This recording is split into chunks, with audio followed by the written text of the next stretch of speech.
எங்கட இப்போ இதில் இருக்கான் 8 GB இன்னும் இருக்கு. தான் அடிக்கிறான்னு சொல்லலாம். இன்னும் தொடங்கலடா Sri Lanka.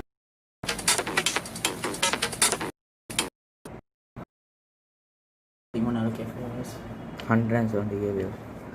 1.7K views. 170K views. எங்கடா 1.7K?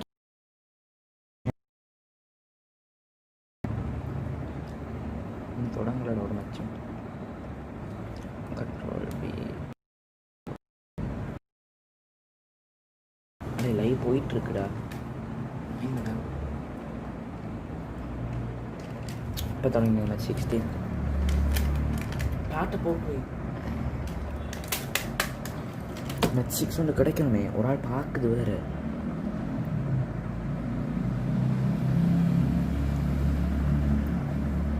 ஸ்க்ரீன் ஷேர் பண்ணதெல்லாம் இப்போ அதில் விளங்கும். ஓ இல்லையா, ஸ்க்ரீன் ஷேர் தொடங்கலை. இந்த Kandy Tuskers. Jaffna Stallions Kandy will win on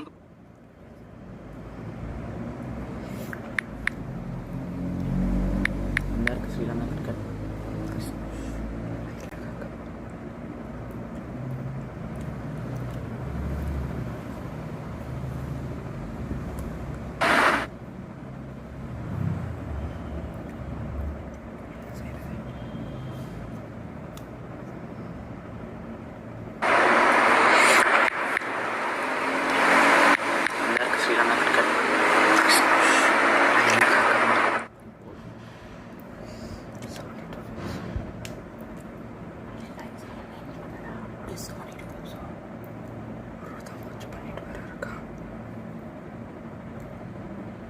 Wait guys, don't leave, the live will get uploaded soon. Just 2 minutes.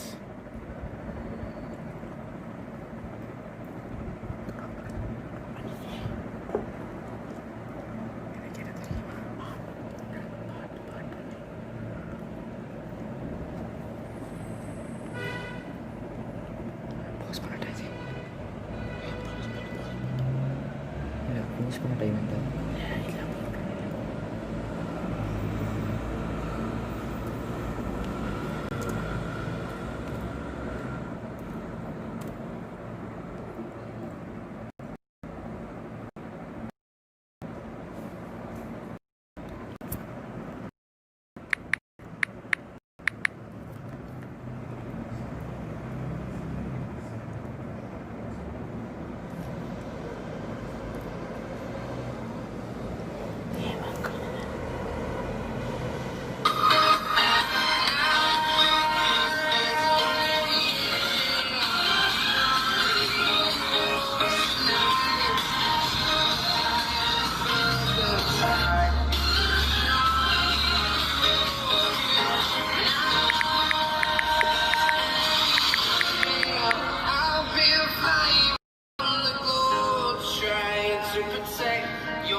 LPL live and audio.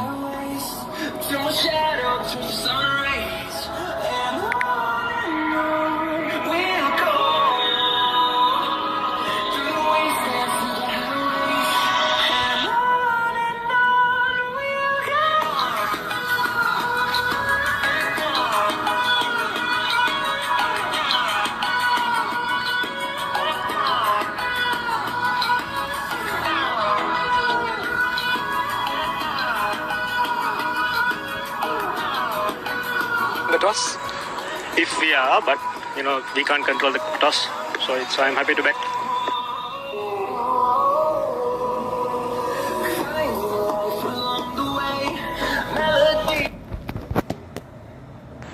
Right, now we've been discussing about the teams and strategies and all that.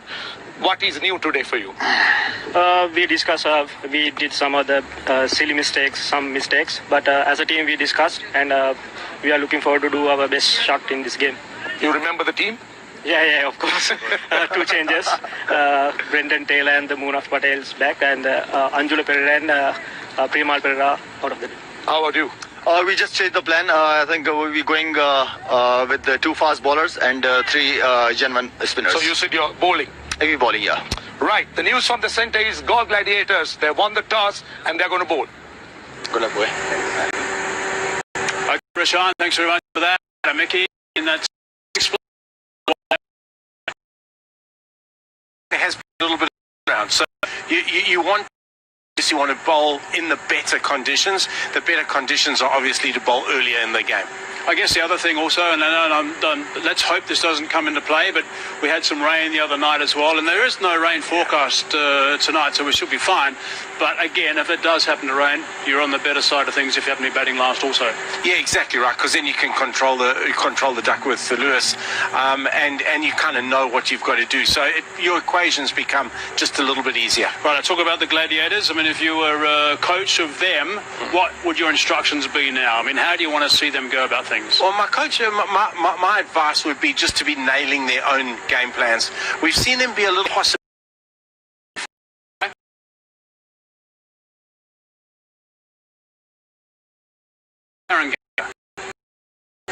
In the middle, and I'm going to give you a game. And of course, the pitch, when you look at it, not a lot of divots from what transpired earlier.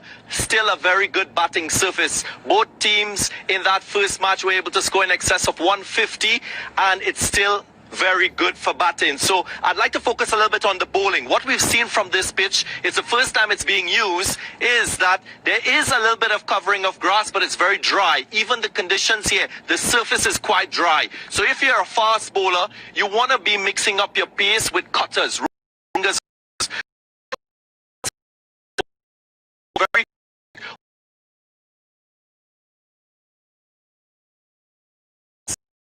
that game. So all of the consistent. So that's in for both teams. Batting has been pointed tournaments far. So that brings the same game. Darren, thanks very much. Good point also with the spinners, of course. The Jew isn't there right now. I mean, obviously, this can get into play. And of course, he now comes to that situation. He is, and I did hear Afridi say they're playing 3 spinners at the toss. So I think, obviously, Shian Jayasuriya, but it'll be so good then to see a Jay as well. And my mouth waters at the prospect of seeing Afridi and Akila, particularly through the middle overs. It's a little... Right, we're going to... thanks.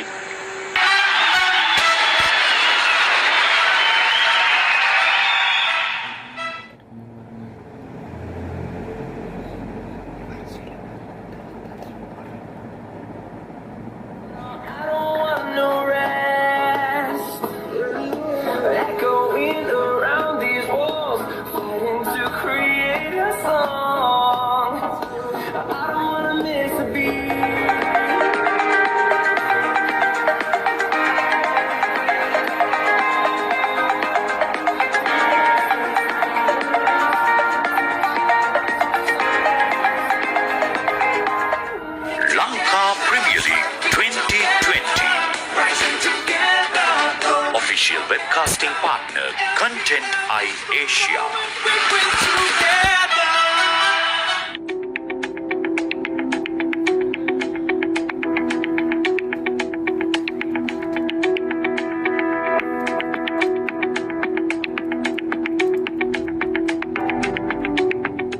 Lanka Premier League 2020.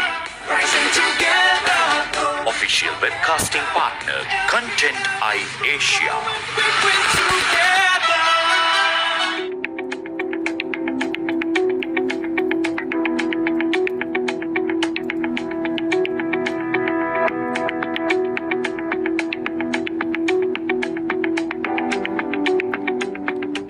Lanka Premier League 2020.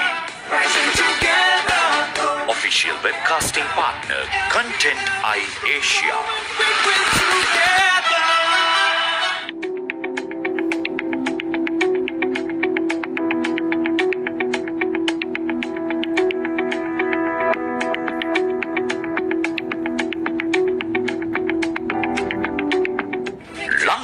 Premier League 2020. Official webcasting partner, Content Eye Asia.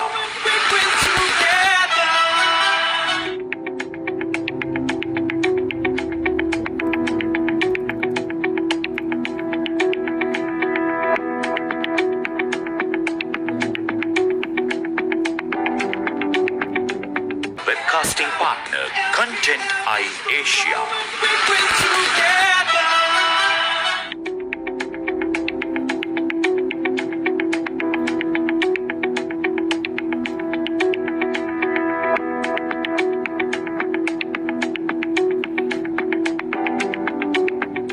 Lanka Premier League 2020. Official webcasting partner, Content Eye Asia.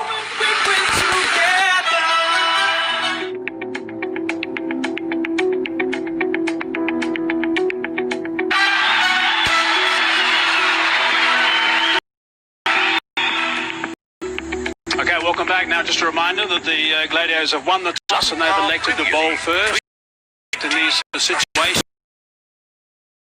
Webcasting partner. That's the problem. A no ball in that first game, little simple thing like that, and even again, it was the wickets that pushed them back.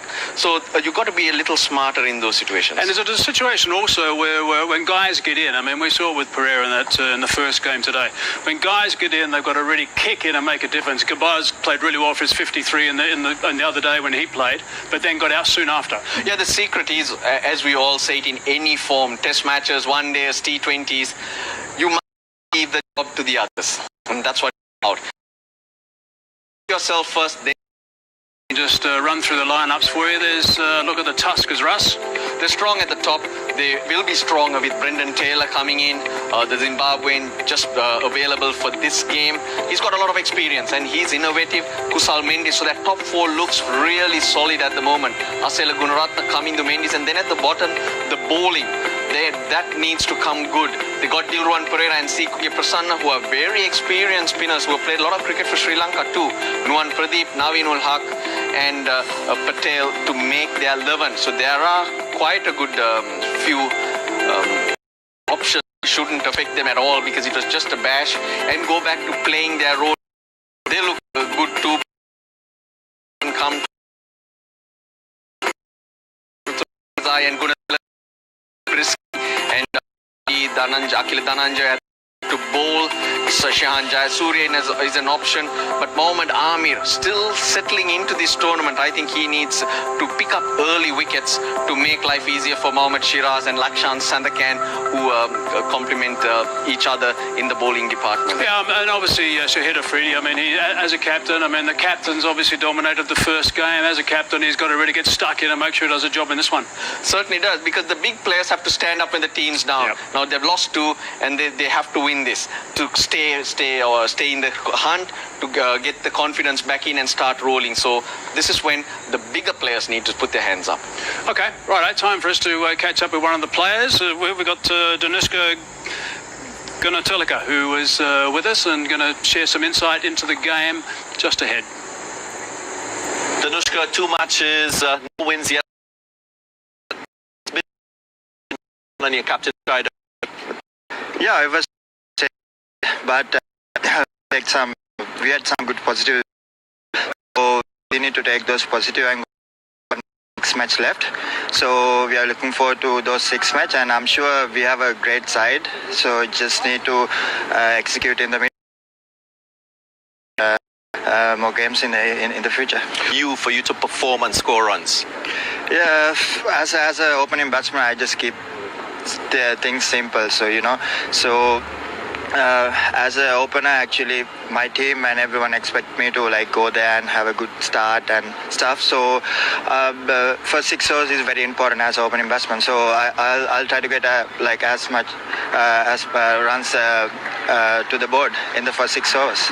And a word on your bowling, because it's equally important to ensure that your bowling is on sound for you to get a win.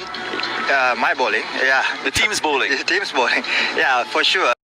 wing attack. So Mohammad Amir, Afridi, lots of experience. So and we have few young bowlers. So I'm sure they will do their best next few games. So they just need just the time, like just after 8 months we are playing.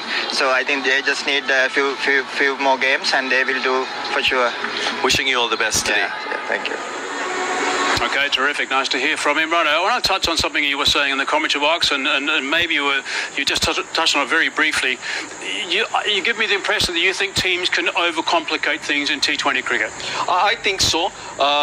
There are these matchups, and also you're analyzing so much of the opposition that you tend to go away from your strength. Now, the best example for me today was Lairu Kumara in that first game. He went to that top of the off-stump line and length, his test match length, he picked up wickets. That's the way to go. I think that's your initial go-to, and then you adjust depending on what's happening in the game, the pitch, and also what the batsman is doing at that stage. So initially you got to go to yourself, trust yourself and what you do. So if you're a coach of both these sides, and you haven't got on the board yet when it comes to points, I mean, what is the most important thing for you to see from both your teams today? Going out there and expressing yourself. For the Tuskers, Kusal Pereira, I'd tell him, if you get your runs, we're halfway there. Just get them doing their own job. Focus on that and not on the others. You're on your way. Okay. Right, Russ, thanks very much for your views. We'll hear you, of course, in the commentary box as well. Right, here we go. It's game 2 of the double header. It's an important one. We're going to take a break. When we come back, our commentators and live cricket.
To game number 6 in this My 11 Circle Lanka Premier League.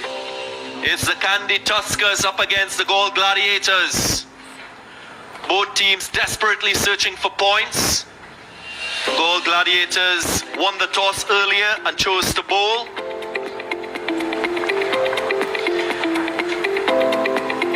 Tuskers making 2 changes to their team.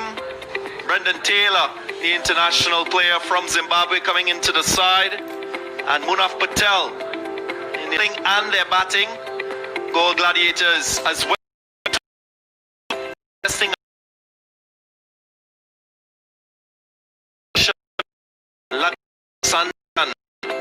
In for Fernando. So clearly they've seen something from the earlier game. We saw spinners playing a crucial part. Hasaranga, Roshan Abasinghe. Good evening to you, Darren. I'm really excited to see the 3 spinners. I'm really excited to see Afridi, Akila Dhananjaya and Lakshan Sandikan bowling together. That, for me, is going to be very, very interesting on a wicket that did offer just a little bit in game 1. Good evening, Good evening, Mickey. The umpires are coming out on a very good evening to all of you in whatever time zone you may be. It is a beautiful sight at the Mahindra Rajapaksa.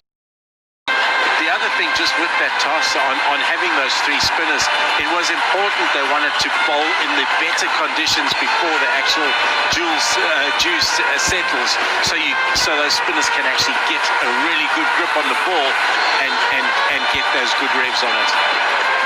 Let's not discount the fact that seamers have a crucial part to play in this game as well.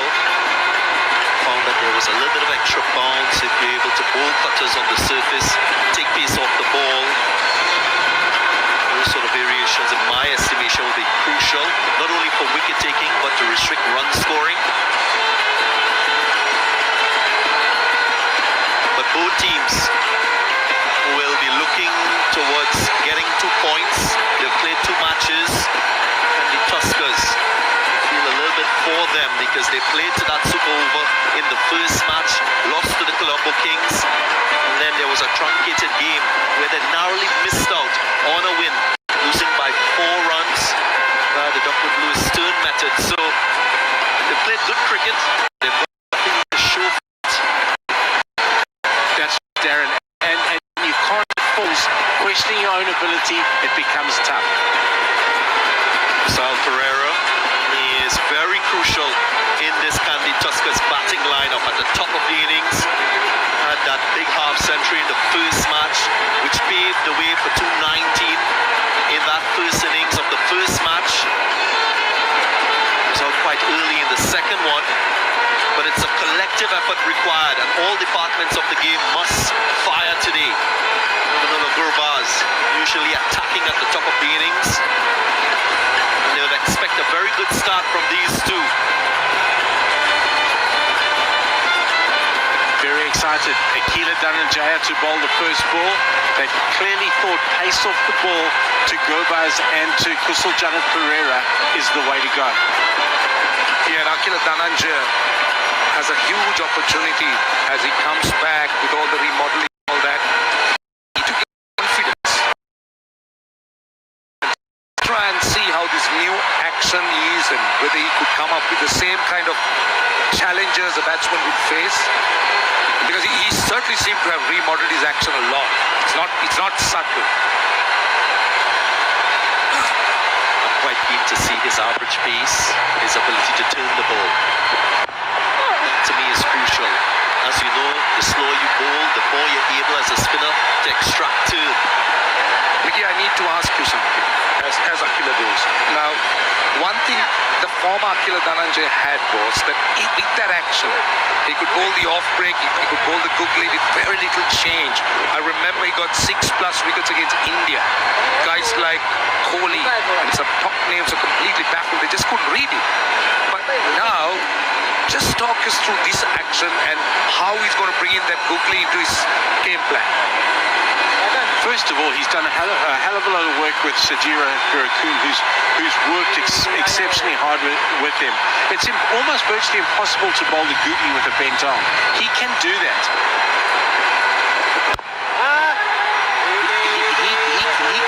He's still got the leg spinner, he's still got the googly. The one ball that was questioned was obviously his doosra. His off spinner's still there. He's a genuine turner of the ball, and you don't want to see him going away from that because that's his strength.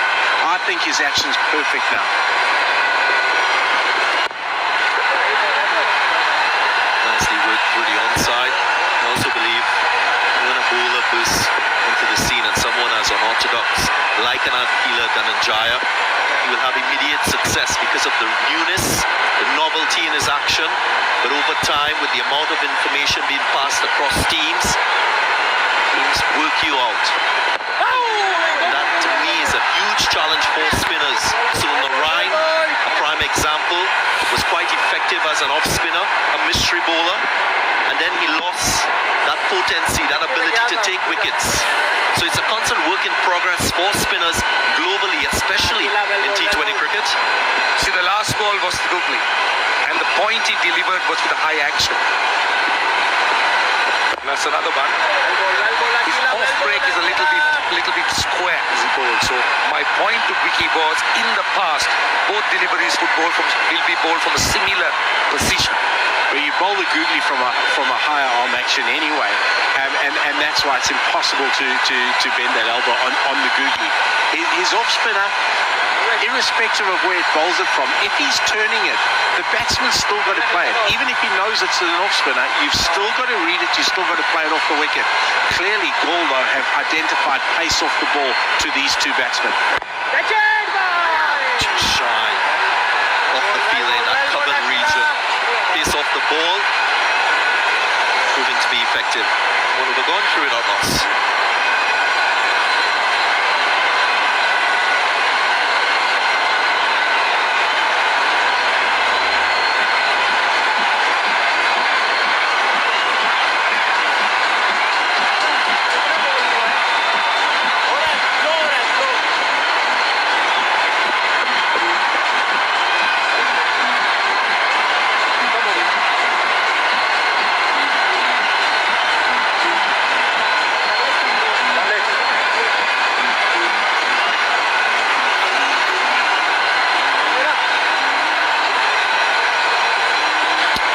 That's a look at the two teams.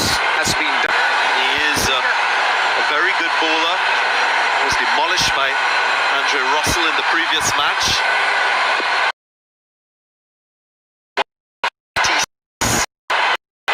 Has to rebound, has to take that leadership in this bowling attack and set the tone for the innings, you would think, as a fast bowler and an experienced one.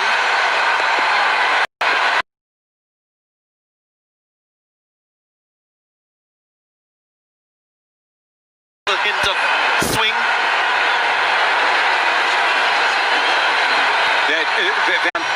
At best, clipping leg stump and being umpire's call, in my opinion.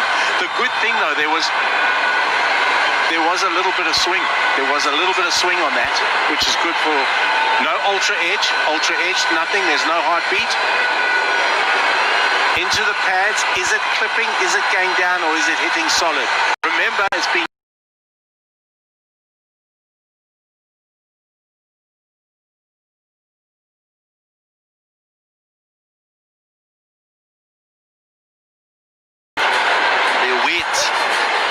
for this decision to be made, and it's so crucial to pick up an early wicket in a T20 innings. Here they're all waiting, and here it comes.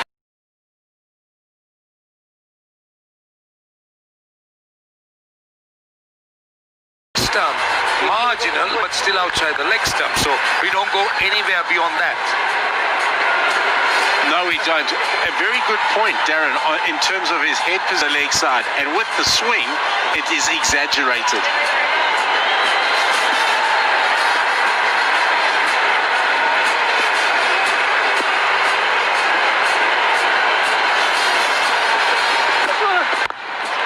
Again, searching for swing. Full in terms of length. And you would think that from Mohammad Amir, because he's searching for an early wicket. You don't mind going full, extracting swing. If it works in the first over and you can get a wicket, it's well worth the investment. Exactly right, Darren. If the ball's swinging, you would rather see Mohammad Amir.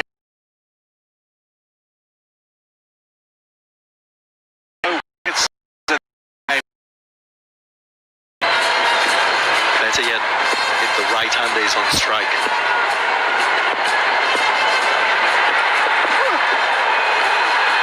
And a miss.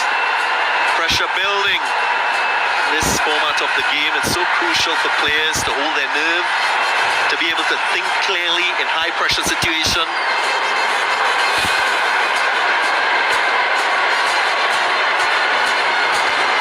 Just having a look at Mohammad Amir's facial. Oh, wow. Umpire Lyndon Hannibal.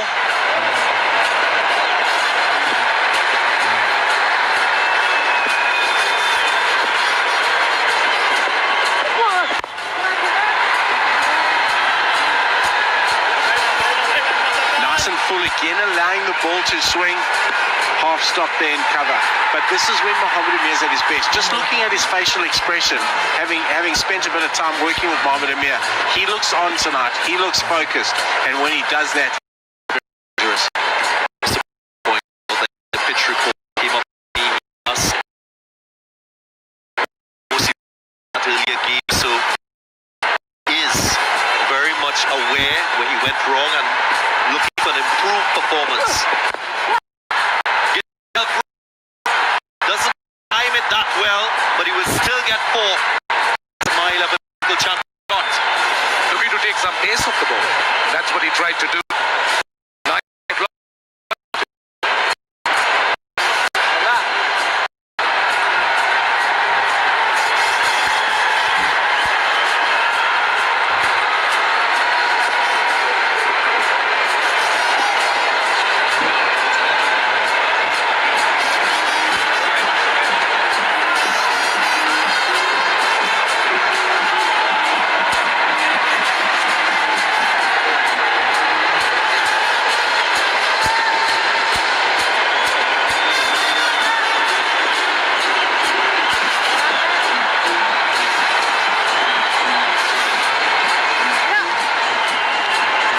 Lineup. Brendan Taylor into the squad for today's match. He will provide some buffer to the batting. Kusal Pereira, the captain, will be pleased that he is available. Just came out of quarantine as well. Would not have had a lot of game time, so interesting to see how players deal with that sort of challenge.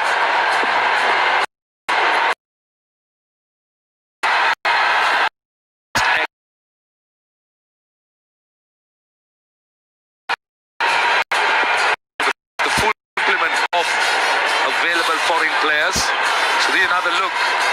This is how the over ending. He was looking to try and run his fingers over the ball, so looking to take some pace off it. But the likes of Gurbaz can be very punishing. In length, he's onto it. Another big one. The slog sweep. It's just disappeared. Sailing over mid-wicket. Very good shot there by Gurbaz. We saw him employ that in the first game. He played the spin very well. His go-to shot being the sweep, he hits it very, very well. Just there, not afraid to plenty against Gurbaz. Mind games. Very much so, and he's been very impressive. You reckon he'll be in your fantasy team? Of course, you beat me to it. Goes again. Reads. He gets a 6. Well, he'll be a little bit relieved because they'll consider themselves, we spoke about it.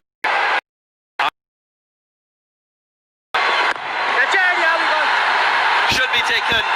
Miscued shot. Going for a third time.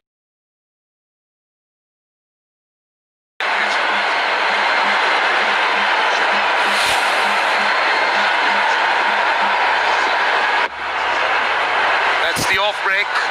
He attempted 2 leg breaks, and this time the off break. And eventually holding out to the man at mid-off. That's a huge scalp. Gurbaz threatened, but he just couldn't carry on. He's gone for 19.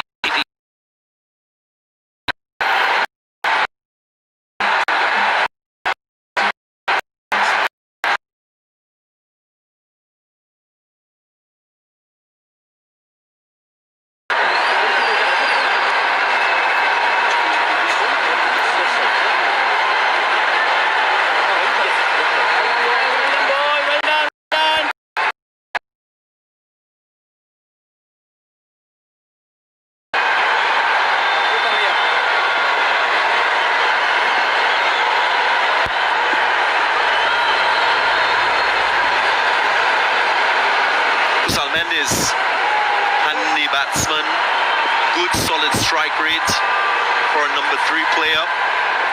1050s, less of 79. You'll want to produce another fine innings. finds a gap. As we've often seen with Kusal Pereira, he's strong, square the wicket, quick to pounce on anything short. So had a bit of room, just back to a little bit, full use of it. Yeah, it should have been stopped there, should have been fielded. I'm not sure who that was it anyone for deep? Should have been fielded, but you don't want to be giving Kusal Pereira any width, because then, whether it's short or full, that's coming straight into his area. This time he finds the fielder. Luckily for Akila Dananjaya, finishes the over with a dot. It's 26 for 1.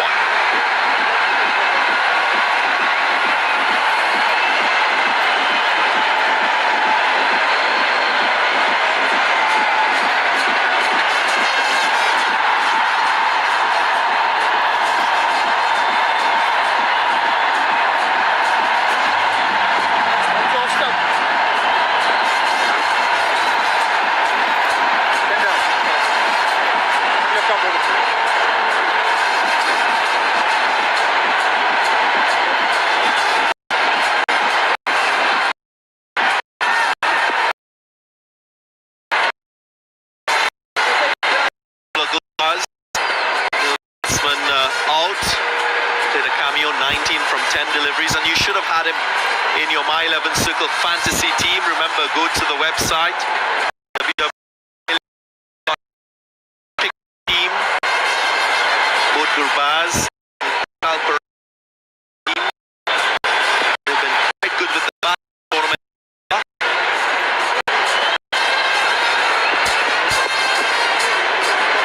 I know many of you fans in India will be looking at this match already with your teams on hand. Wish you all the best. Don't know who the other players are, but surely Kusal Pereira should be on that team. Yeah, there have been a few standouts. Anybody watching the earlier game, this sort of Pereira would have been penciled in for the way he batted. What a delivery. What a first delivery to Kusal Mendes. Just completely squared him. It went across him. That's the thing with Mohamed Amir. When the ball starts swinging back, this becomes a very dangerous delivery, the one that goes across. Because it's swinging, the batsman almost commits to playing, and this is when he induces the edge. Very well bowled, Mohamed Amir. He's a gun. He really is still one of the best white ball bowlers in the game. Slip in place. Another play and a miss. We've seen him so far. He's bowling that length where you can't really drive nor play that pull shot or cut shot square off the wicket. When he goes full, searches for a bit of swing, which we saw he received in the first over. He is amazing. He was ropeable that last ball that went before. He didn't exit his first over properly after bowling a really good one. He's definitely on.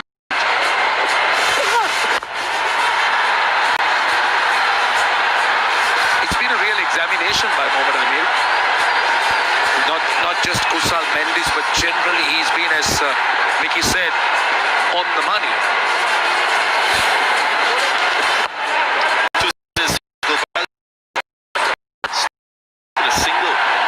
Strike to his captain. Oh yeah, we were just talking about that, Darren. Yeah, when's enough? He could have had 13 off 3 and got a left-hander on strike, who cut his first ball for 4 after that.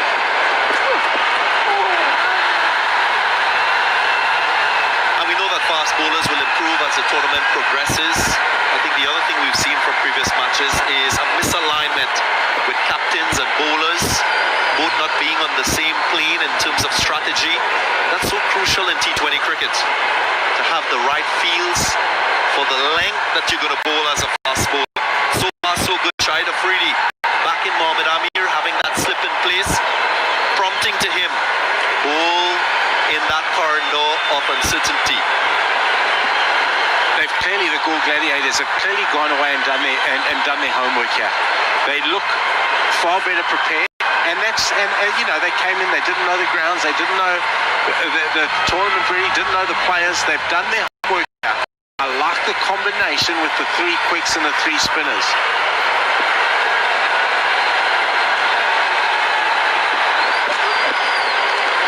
He's not going to talk about his short ball.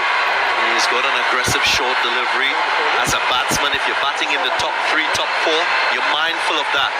You could just tangle that front foot a bit. Brilliant delivery. Absolutely got Kusal Mendes, as you said, thinking. And decent pace through, went through quite nicely. The key to that's the follow-up delivery, because this is the one where you're hoping that his weight's just slightly back and he gets the ball in the right area and gives a tickle through to the keeper. Here's Lang, excellent. Then bowled the rank half volley. Had to defend Kusal Mendes. Very, very good over. Just 3 runs coming from it. 29 for 1.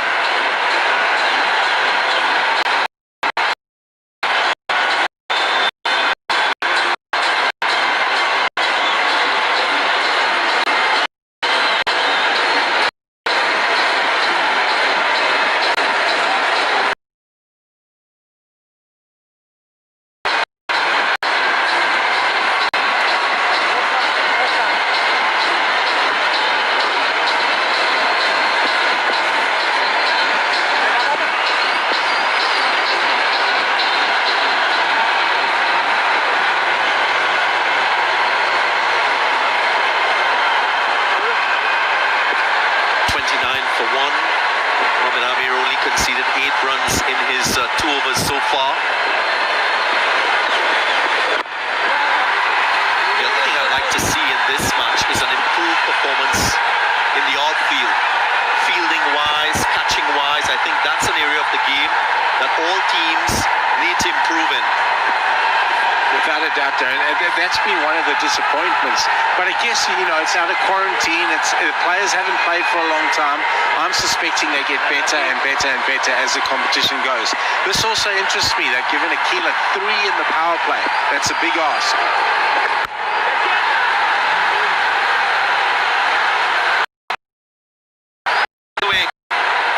Can't be short to Kusal Pereira. He's so quick to pick length.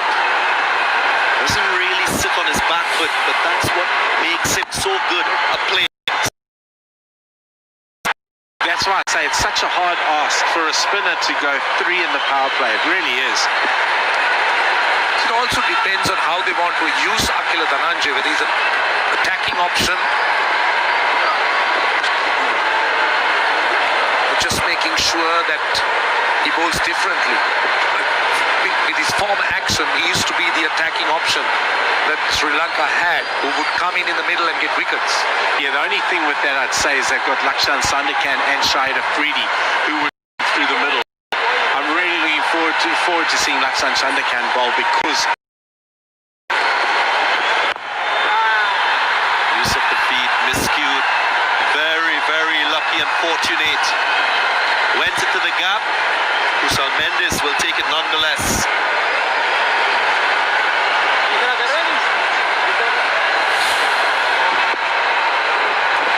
Also goes down as a My 11 champion shot. Said he was lucky, so can you call it a champion shot? That's a given. The outcome was good. I'm teasing you. This time, flies over the mid-wicket. Nice clean shot. It will do his confidence a whole lot of good. That went a long way. I think at least another 20 yards over the boundary. That went the distance. Goodness, he's extremely strong with that slog sweep and scores a lot of runs in that area. And the good thing is, most of those shots are clean.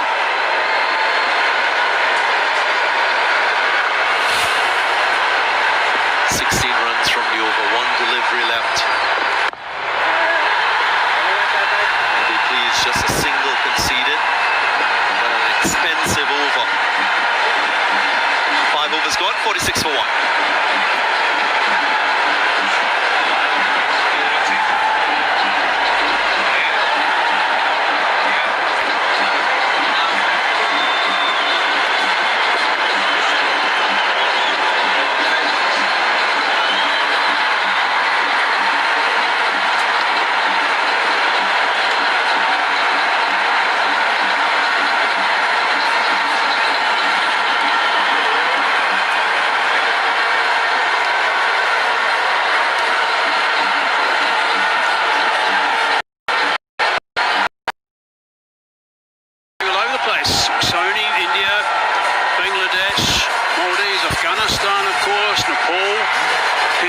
Jio in Pakistan, ITN obviously in Sri Lanka. Then it goes to Sky in the UK, Sky New Zealand as well. And also we've got our digital partners all over the place. Sportsmax out of the Caribbean, Willow TV in the USA. That's crisp. That's a good way to start the over as well. He's going to have to bowl it again because it's also a no ball. That's harsh. That's harsh. This is going to hurt. Finding his timing. You mentioned the broadcast partners. There's a lot of interest all around. Special shout out to Wasim Jaffar, former Indian cricketers. Really getting behind it. That's really good to know.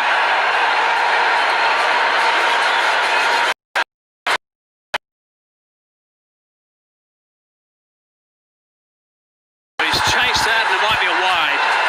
Shiraz hasn't started well. First two balls of this spell haven't registered. Still a free hit, intact.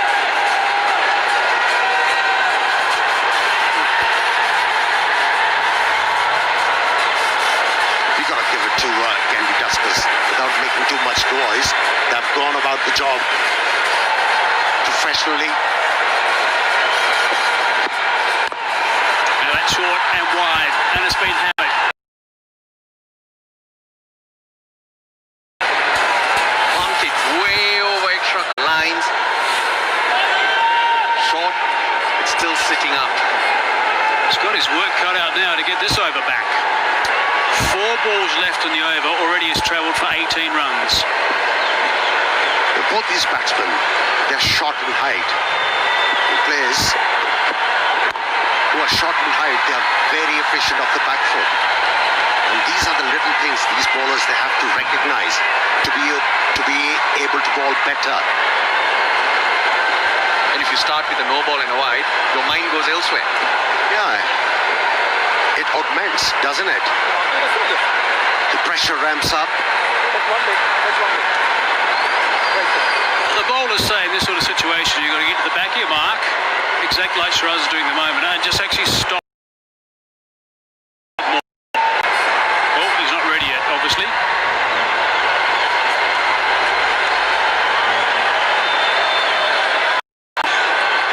That's the type of efforts the goalkeeper.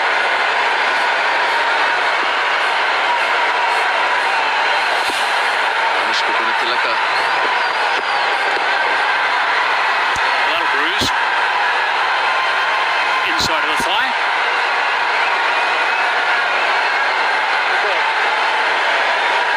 He started to put a bit of pressure on the batsman by increasing his length.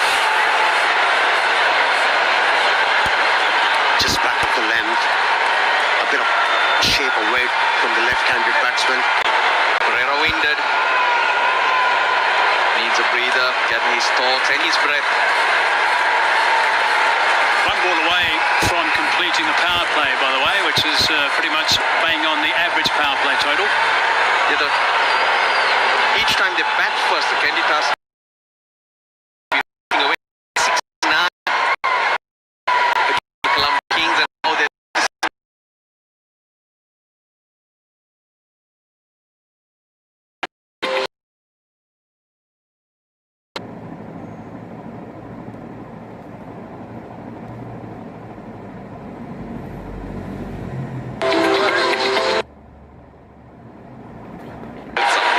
To say that.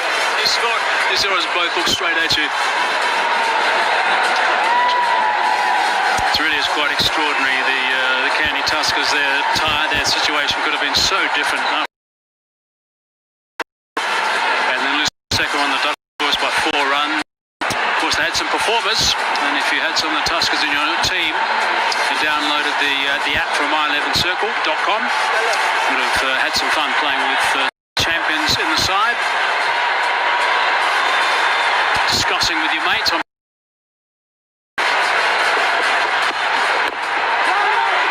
tidy line. 20 runs, correction, 21 runs from the over though. 6 gone, 67 for 1.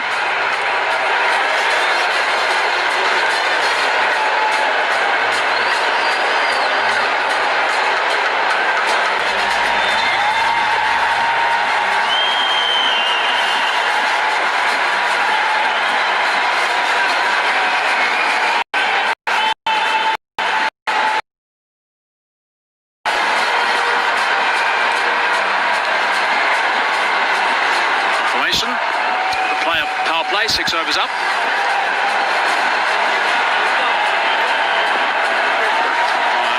Ravi Kotahachi.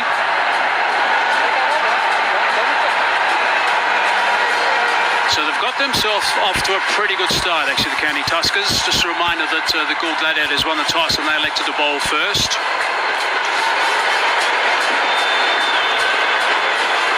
Afridi into the attack. One of the 3 spinners they've got in their lineup in this match. Challenge. Well, but there come moments in games where you need to win.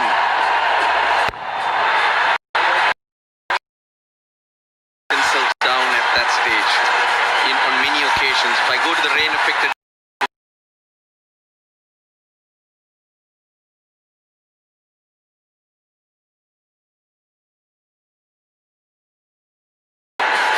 And there were 4 or 5 instances in the first game.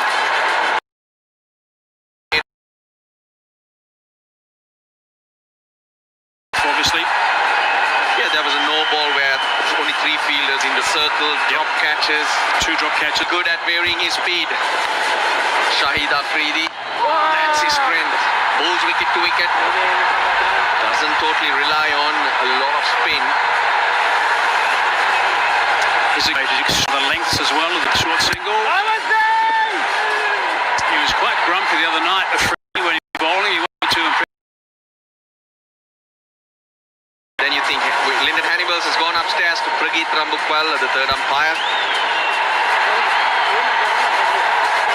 It's not the Tusker batsman, which shows how comfortable he thought it was going to be.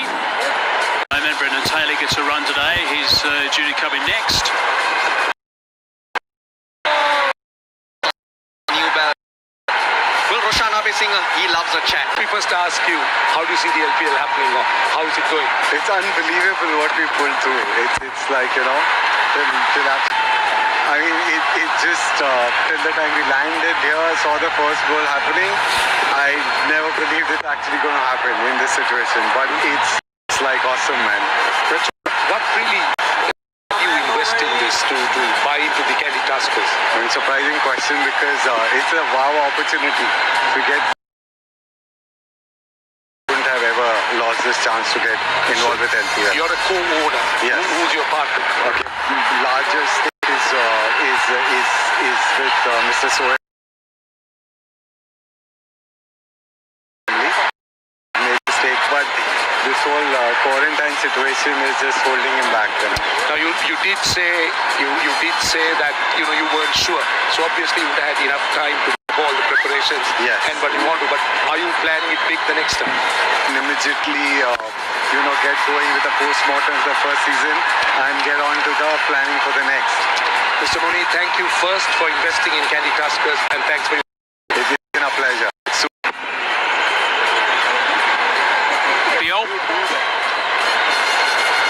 Lovely drive, 4 runs, nicely played.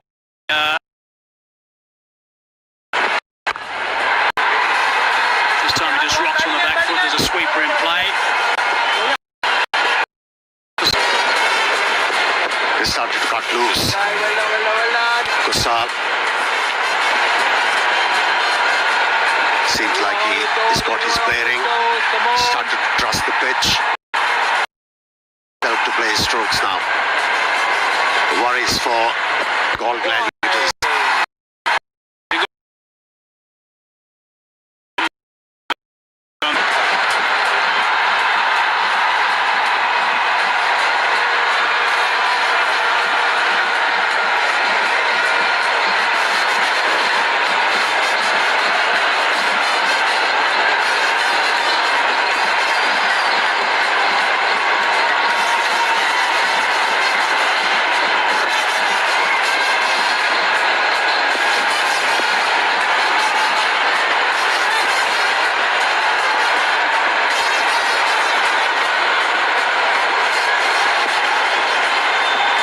Doesn't waste any time, Afridi.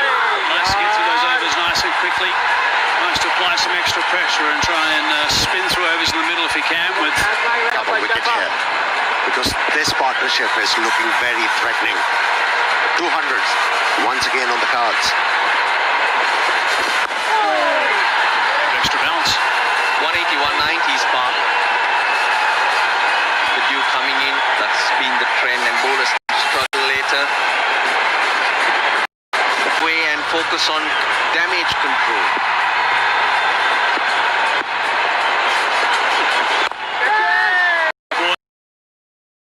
Not quite out of the middle, brings the sweeper into play, this time square. Russell. Got chances. Full toss, can't do too much with that.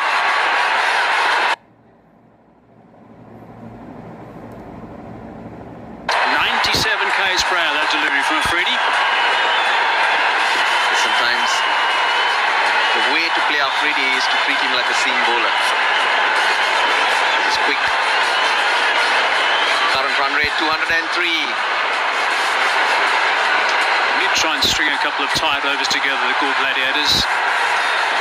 Tuskers are going at over 10 to the over at this stage. It's going to be outside leg, I think. Big shout from Afridi. He thought it was pretty close.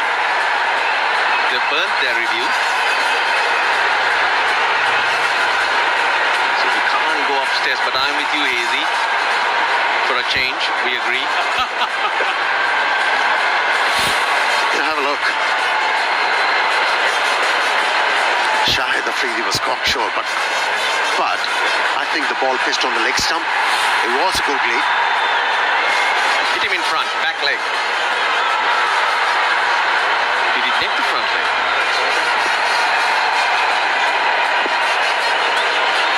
Tight over, 3 from it so far. Can he finish? If he does, it'll be a big boost, the Gladiators. Smashed on the leg side for 4. That's the boundary the Tuskers were looking for. 7 from it, 92 for 1.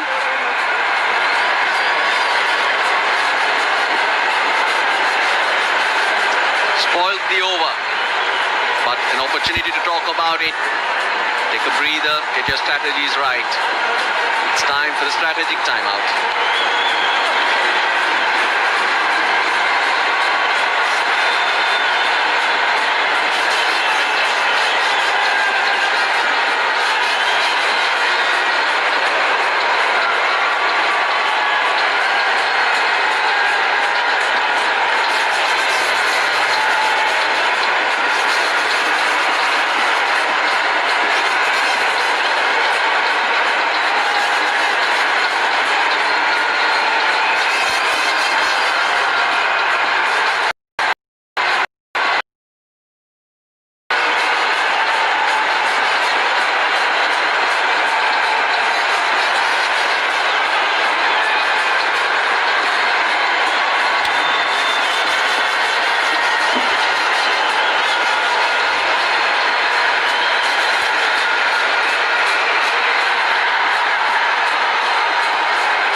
The end of the strategic timeout. 9 overs gone, 92 for 1 it is. Here's a look at that LBW shout a little bit earlier that Afridi was so excited about. Just pitching outside the line of leg stump. So therefore we needn't look at it any further. It's got to pitch in line with the stumps. But it was a pretty tight over. Just got a boundary off the last ball. Sweeping again. And they've brought the sweep out quite a bit today, these two. Partnership now is worth 71 off 41 deliveries. And as the tournament goes on, Hazy, you'll see that more batsmen will come out with the broom rather than the bat. Sweep is a very effective shot. Yeah, Mendes has employed it quite efficiently. He has scored plenty of runs in Lanka Premier League so far.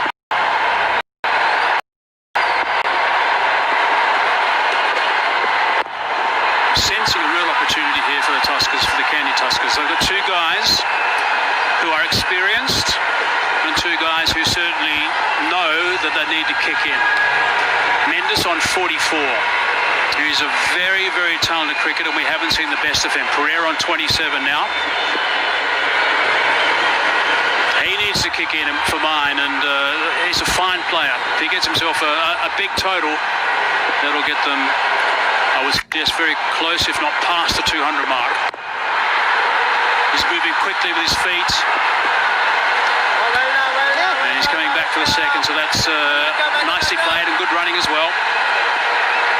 And also in the deep, Gunatilaka onto Shehan Jayasuriya. But a few plans. Teams come up with their own little lines that make them tick. Collective decisions there at the back. The Kandy Tuskers, their batting plan, their bowling plan, just put up.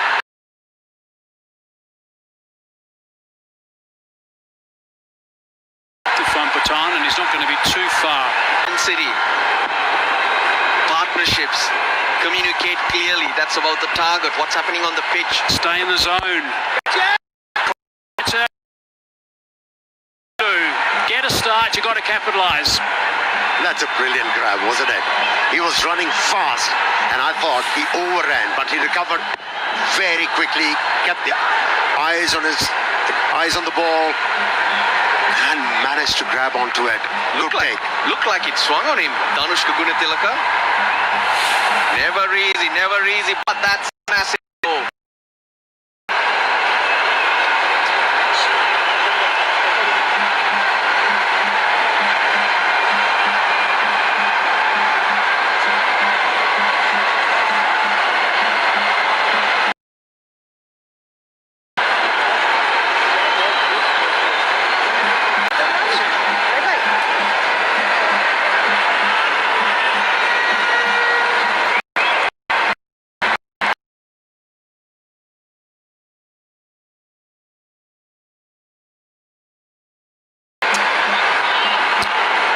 So lost their second, so now it's Brendan Taylor who walks the middle. Now Brendan Taylor is not one of those guys who arrives at the crease straight away and blasts.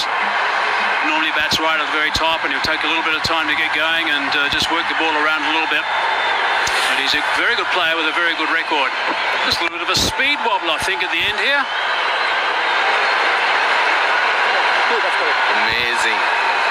Amazing catch. You can't practice those. There we go. I just thought it did swing on Danushka Gunatilaka.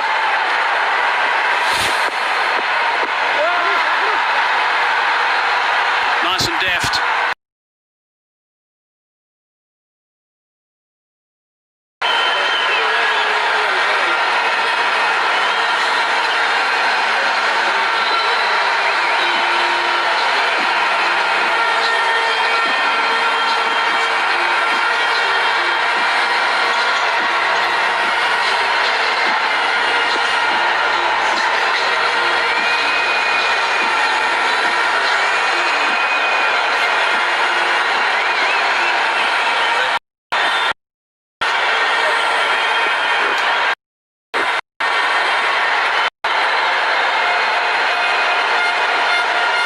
For two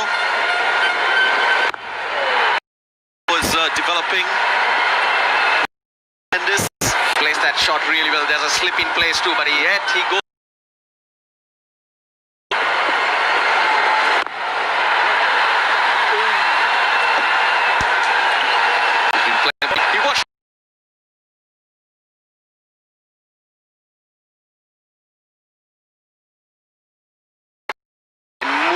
across. Afridi is doing a good job here. Building pressure into his third over. He's just conceded 15 runs so far.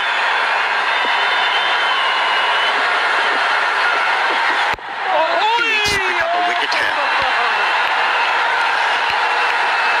And if he manages to send Mendes back, there'll be a huge contribution. Because at the moment, he's looking $1 million. Was that bowled at about 140? Rushed on to Taylor. Single taken. Just 3 runs. Make that 4 from the over. 105 for 2.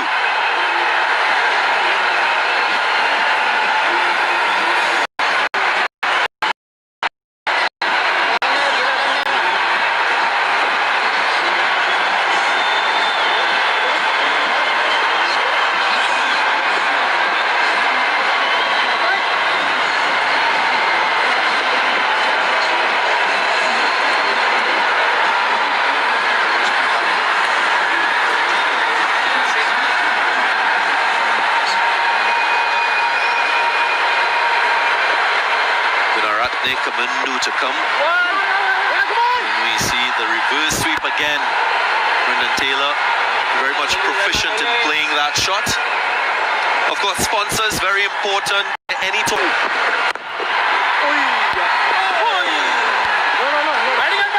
Mendes on the cusp of another half century in T20 cricket. Geez, so much confusion out there. Brilliantly picked up by Afridi on the volley. Has a go at the bowler's end. Direct hit.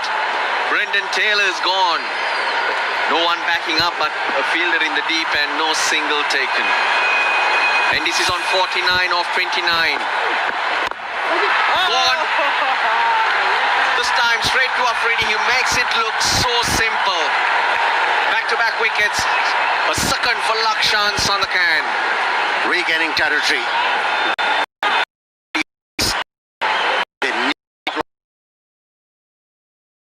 They've managed to do so. They're back into this game. Through the 49. Tuskers, Kandy Tuskers, 106 for 3.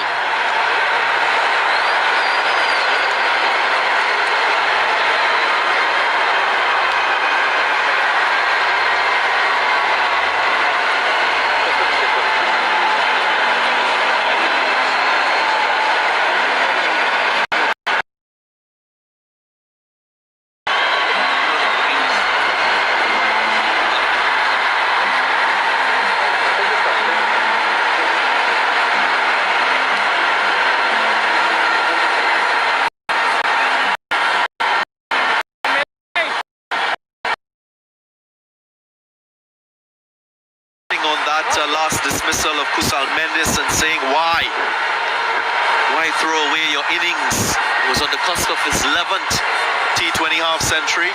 Well, here's a finer point that I'll tell you. Maybe that overthrow should have been taken, an extra effort put in to cross ends.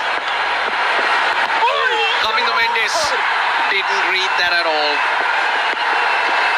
The last thing a team wants is when they're going really well to lose both batsmen who were in. Come on, boy. We got this.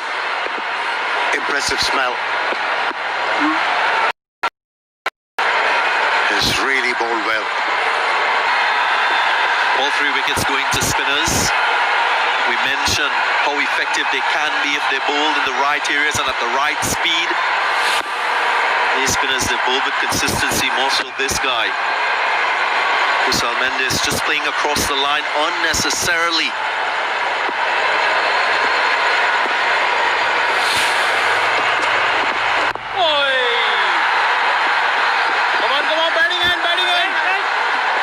For once, that slot speed didn't work for Kusal Mendes. After 12, it's 109 for 3.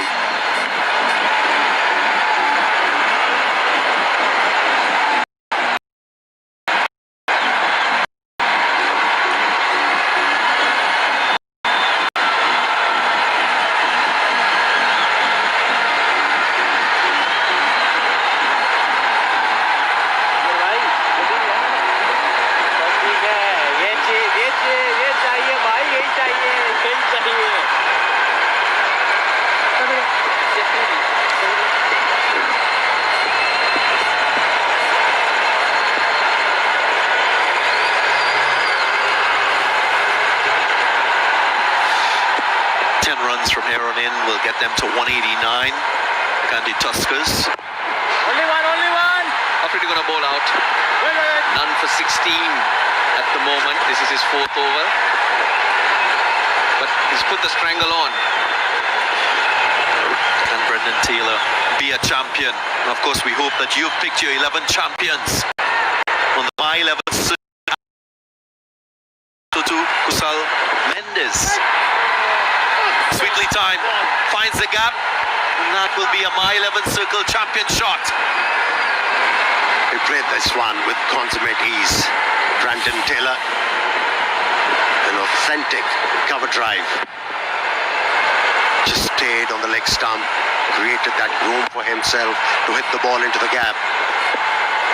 He's not rusty, Brendan Taylor. In the air.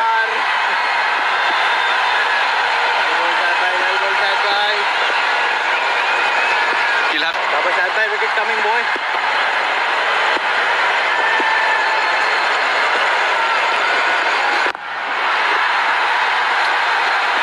Slower, flighted to the left-hander. I'm sure Shahid Afridi will fancy himself bowling to the right-hander. He often slides the ball in with the angle. Brings LBW into play, taking the arms away from the right-hander as well. And that right-hander is Brendan Taylor. His wicket here will really bring the put the skids on the Kandy Tuskers innings. Catch it! Inside out he goes on the bounce. Come on! Jan Jayasuriya. He's not happy because he thought he could have attacked that ball and try and make that into a catch.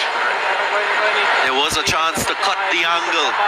As a fielder, you've got to make that decision very early, whether to run around or run into the ball. He chose running around.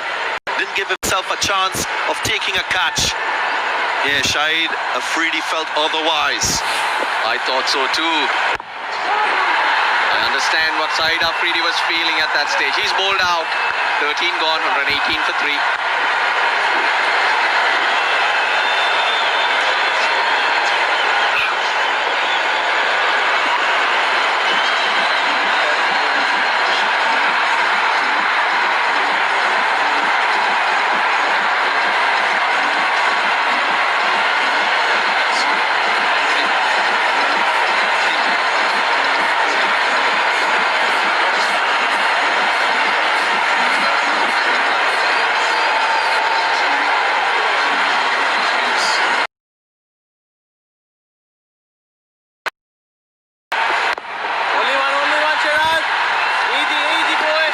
Going to bowl out.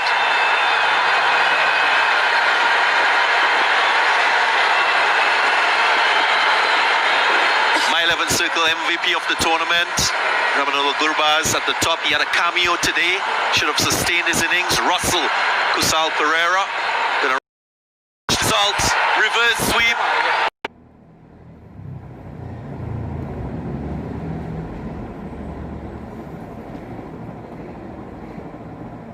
Power with placement.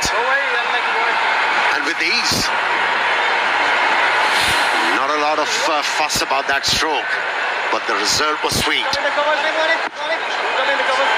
My Circle 11 champion shot from Brendan Taylor once again. Deflects it, hammers it.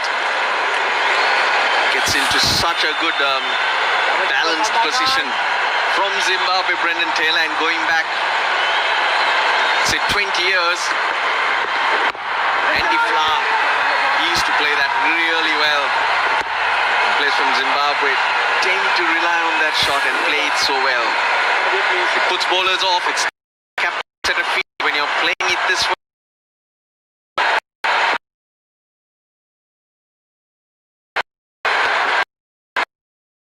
Sweep. 2 boundaries already in the over. No, I don't think that's a top edge. I think he intended it. That's brilliant. Brilliant skills from Brendan Taylor. My 11 circle. Champion shot. He kind of hooked that ball with the bottom hand. And that's why and all also clear the fielder.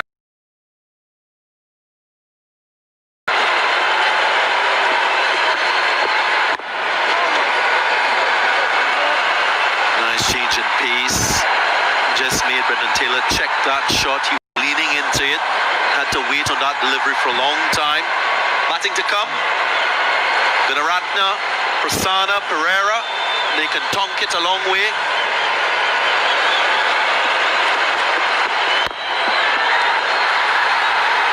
That's a fine stroke.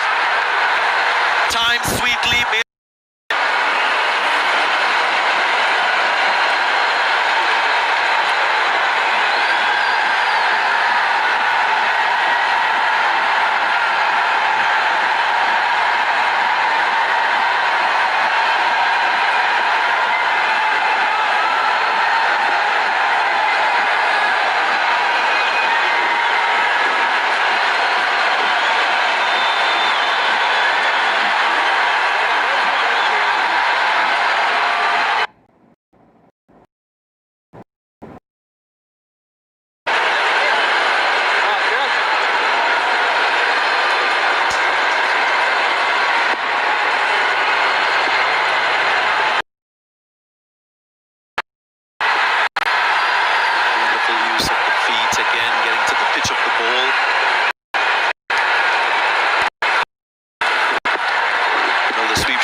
Has been an effective shot in this match so far. Kusal Mendes playing 4 sweeps, different lengths,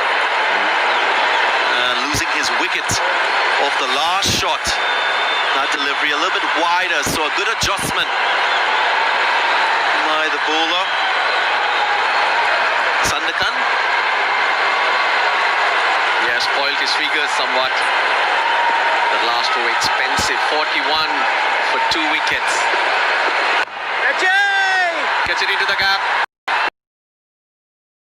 Really well brought into the team for this game. Slightly wider and Fuller just couldn't get underneath it, Kusal Mendes. Moment you go wider, you're looking to play the slog sweep, which is in the air.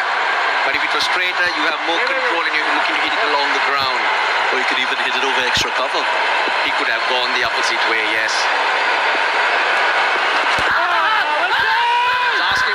He's asking for it, but it's gone leg side-ish and it's running away.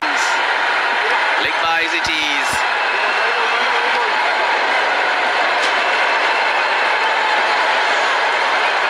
Irfan Pathan not playing today. Injured himself in the first match. There was a fair amount of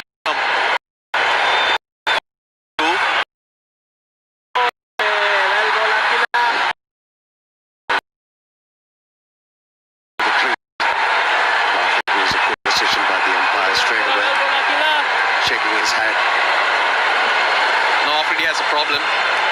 5 overs to go after this. Afridi himself and Lakshan Sandakan have bowled out. Mohammad Amir has been good today, not to pick up a wicket, but 2 overs for 8. So where does he go for the other 3? Mohammad Siraj went for 21 in his one.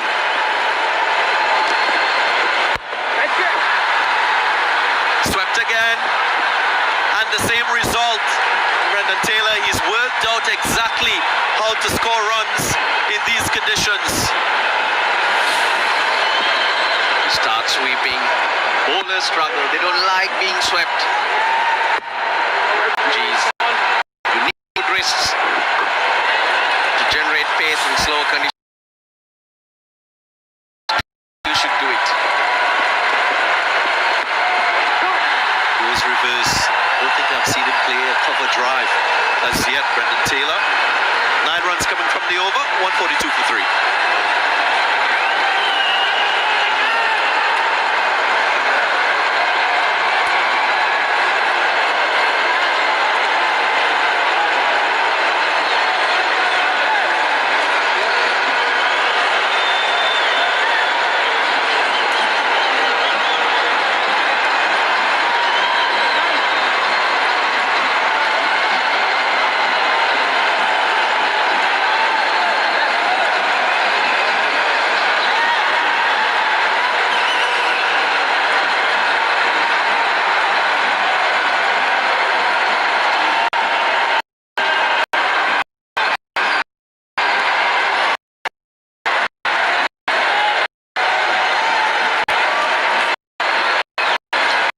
So 142 for 3 at the moment. If they continue at this rate, they get to 189. They go 12 and over, they get past the 200 mark. Now they've only got 3 wickets down at this stage, so that's not out of the equation, that's for sure. Particularly the sweeping that's going on by Brendan Taylor and the boundaries that he's managing. There is going to be some dew, so I just wonder how many runs that is worth. Is that worth an extra 20 runs they should get to make sure they just overcompensate a little bit? So the top of the keeper, and that's gone for 4. So a boundary to start the over is tidy for the Tuskers. It's been a tough day for Shiraz. He's gone for a few and he starts off not very well. Of course, not where it intended to go, but in this format, it's about runs. And he's already conceded, 25 runs of 7 balls. It's a real tough baptism for him, playing in this Lanka Premier League. Let's hope that Afridi gives him plenty of time just to try and settle down in this over and provides a bit of assistance. The odd word, bit of encouragement. This is a really tough time to bowl, particularly when things are going a bit haywire. Dragged on the onside. The outfield is nice and fast. Is that going to go all the way? It is. Wow. A couple of boundaries off the first 2 balls. That's a My 11 champion shot. Yeah, 150 up there, and it's been a nightmare for Mohammad Shiraz, going off 29 now of 8 balls. He's just got to go back to basics, hit his area, smash his area, and try and get the ball through to Azam Khan, the keeper. Yeah, it's been a real struggle for the young man. He worked really hard to get to where he is. Got plenty of wickets in the local domestic tournaments. They are actually by right by his performance. So far, it's been a tough one for him.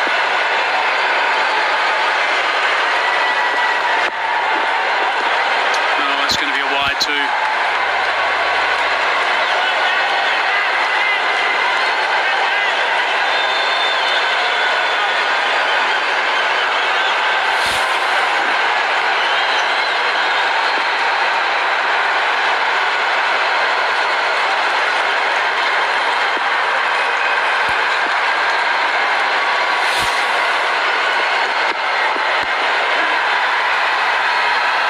Fine leg. Right, so now he's got the experienced Brendan Taylor back on strike now. Halfway through the over, 10 runs from it. Yeah, it's how he's going to finish this over that's going to intrigue me, because he's really under pressure. We know that Mohammad Amir's got 2 overs left. Shahid Afridi has to find another 2 overs after this one from somewhere. So hopefully Mohammad Shiraz finishes well, which will give him the confidence, if called on again, to be one of those remaining 2 overs. It's nice to see. There's a message from Afridi actually went across eventually to Shiraz. He's overstepped, so it's a no ball, so that's a free hit now. It's been a very frustrating evening for the captain.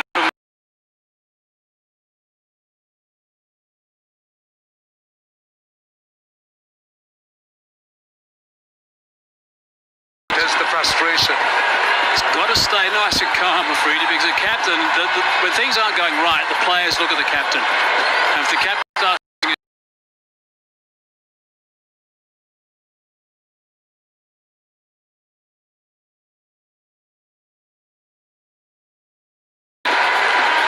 Shahid Afridi, very expressive. You know exactly where you stand with Shahid Afridi. He looks at you with those eyes and you know what he's saying. going from worse to worse, I'm afraid, for Shiraz.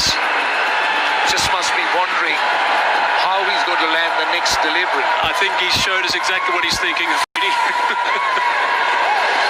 Yeah, this time going for the full and wide, the third man side. Not the ideal. It's become free hit. Just opening the face and running it down. The thing for me here is this is just showing the local. He's a very good performer in Mohamed Shiraz, but it's just showing the local domestic players exactly what it's like to play international cricket. Now this is a step up from what they've been used to. International cricket is another couple of steps up from this. So the intensity and tempo is totally different. I want a dot ball. I'm feeling for him. A single's okay. That'll do. I'm happy with that. Poor guy. That's a major improvement. If you look at what he's bowled, the number of runs conceded, 17 already, 21 in the first over.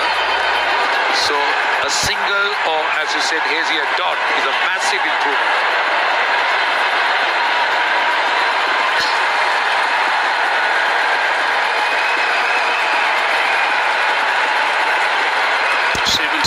One more to go. Raising past that 200 mark, I would think, in the back of their minds now. Full toss. He hasn't made the most of that. And it's a dot ball to finish. So 16 gone. 159 for 3. And there's an opportunity for the Galle Gladiators to just regroup and have a bit of a chat, because it's time for a strategic timeout.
Timeout in this game now. There's 4 overs left in this innings. 159 for 3. 12 and 0 from here gets them to the 207 mark, which I think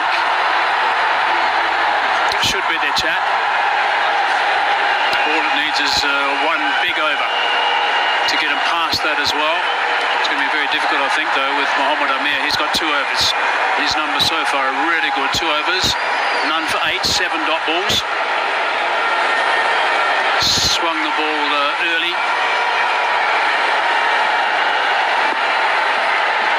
Mando on 21 and Taylor on 35. Down the ground, single brings Taylor strike.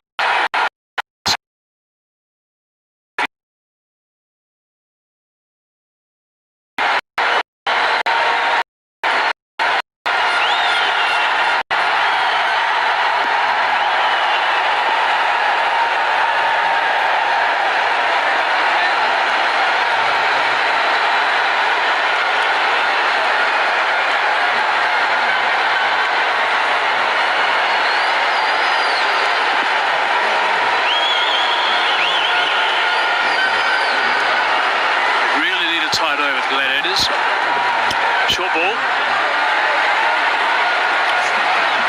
Thought about ramping, and I think he was in two minds with the ramp or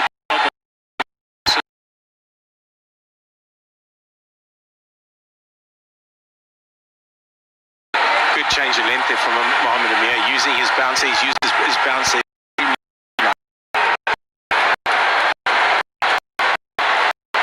Square, by the way. There's a drive through extra cover, and that's 4 runs. That's nicely played. That's a power hit from Taylor. Bouncing on Amir did the right thing, short ball. He was looking to go full.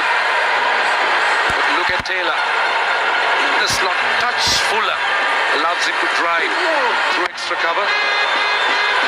Ben got called up to Lahore, I think, as a replacement player.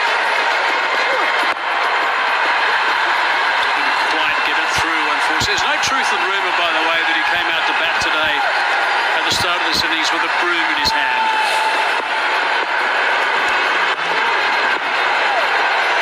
Playing the reverse sweep straight away as soon as he arrived. Then went to the conventional sweep as well. He said it was effective. That's his go-to shot. Plays the sweep extremely well, Brendan Taylor. Plays very well in these conditions because he has the ability to sweep and reverse sweep.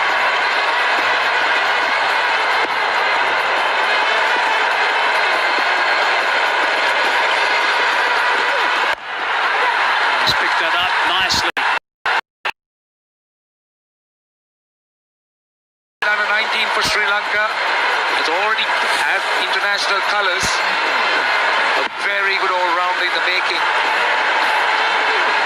Just helping it on its way, the angle into the pads. And with the bounce, it's gone the distance. Useful cricketer, Kamindu Mendes.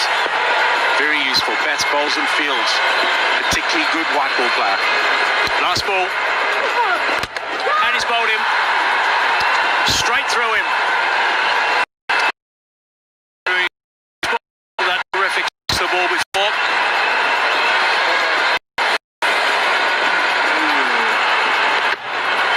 Little inside edge. Kamindu Mendes was trying to clear the front leg, hit him out over deep mid wicket. Mohamed Amir just a little bit too smart. Executed perfectly. Kamindu Mendes. Inning 101 for 4.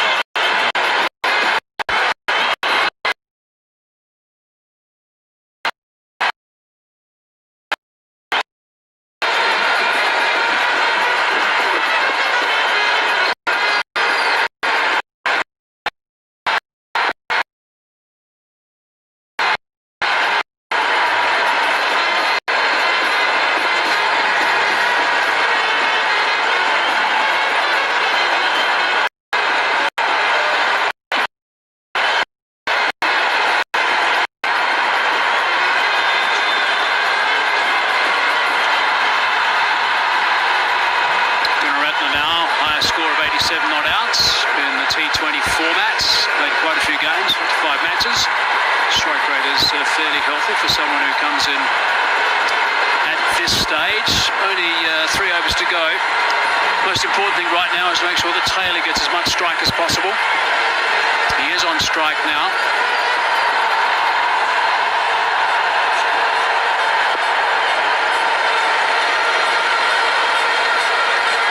Obviously, Gladiators are having their issues with their bowling off.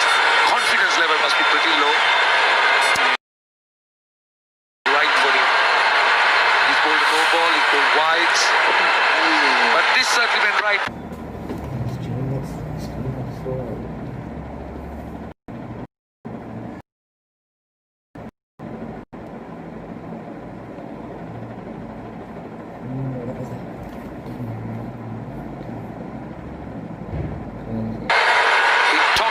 And this is his follow-up.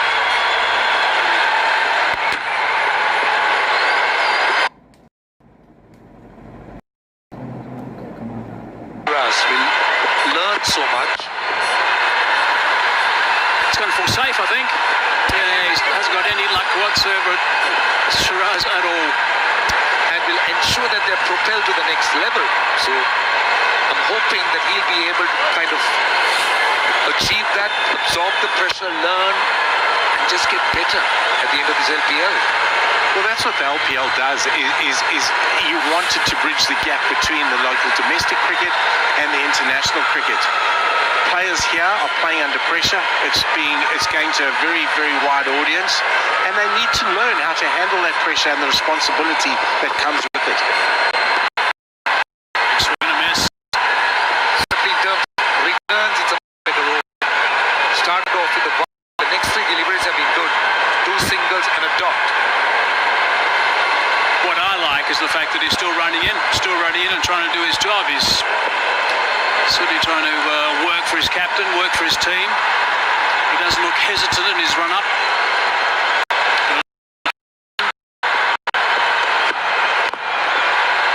Oh, just a hard catch, straight back at him. Didn't quite stick.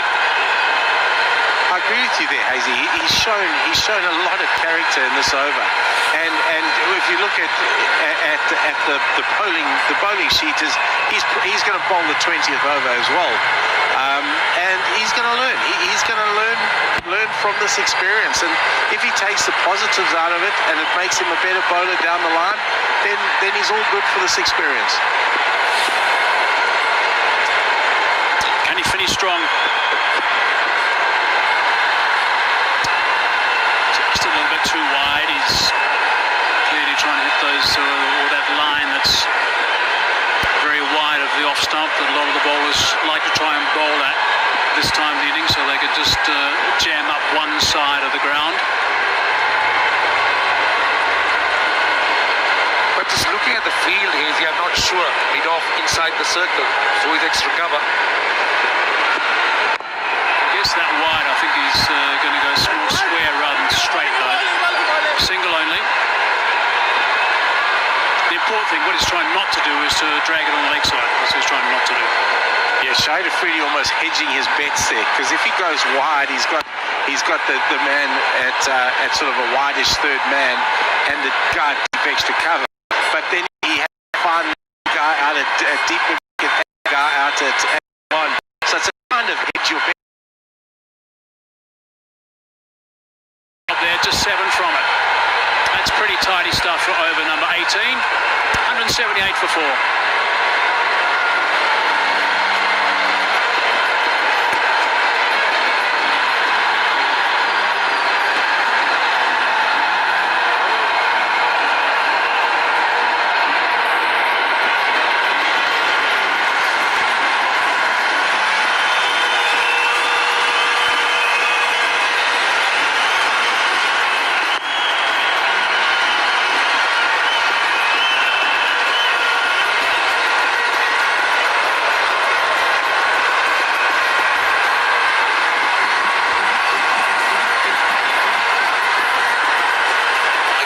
Playing really good cricket, you might end up towards the bottom of any fair play award. This is the Cycle Incense Fair Play Award table as it stands at the moment, and these two teams, Gladiators and the Tuskers, 4 and 5 respectively.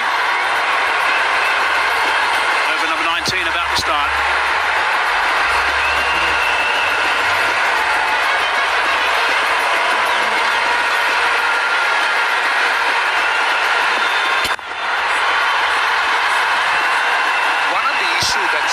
Some of the teams in this LPL has been the balance and has been the combinations that they have picked. We've spoken about how good Jaffna Stallions are because they seem to have really got their act together. They knew exactly the type of balance, the combinations they have. But look at where Galle Gladiators are today. They don't have an extra bowling option. So they're kind of curtailed for many reasons. I mean, international players weren't available. Oh, that's fine. And down the third man for a boundary. Third man inside the circle. Fine leg was back. Scooted down in that vacant region for a boundary smartly. And I think that's another look, but just expanding a little bit on that point. Even Dambulla Viiking today, I think they struggled big time when you look at the combination they had on the park. So that's, I think, an area they'll have to pay a lot of attention going forward. Yeah, I think a lot were hamstrung as well by the fact that they had picked overseas marquee players who then became unavailable due for various reasons. Just talking about overseas marquee players, Hazy, a guy that we know very well comes into this Kandy Tuskers side in about 7 days' time, and he's going to make a significant difference to it in Dale Steyn. Yeah, maybe earlier. Dale Steyn, maybe earlier. So also the other thing have unfortunately been the new normal. The prevailing conditions, the prevailing. We got a bail that's flashing randomly. Looks like we might have a rogue bail.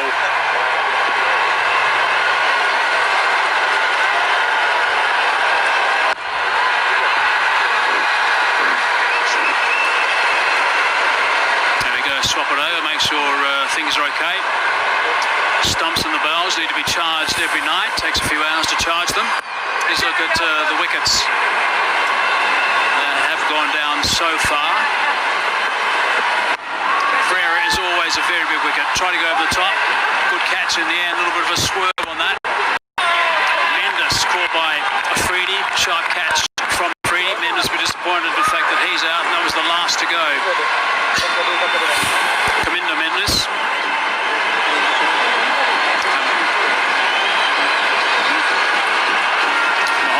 Was the man that picked up that last wicket. He's got 1 for 25 at the moment. He's got 4 balls left in his spell.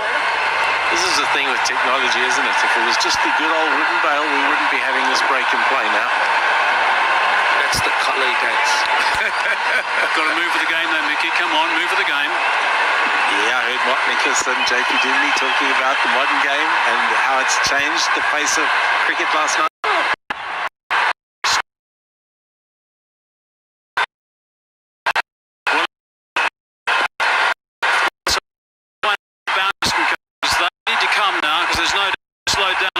Tuskers.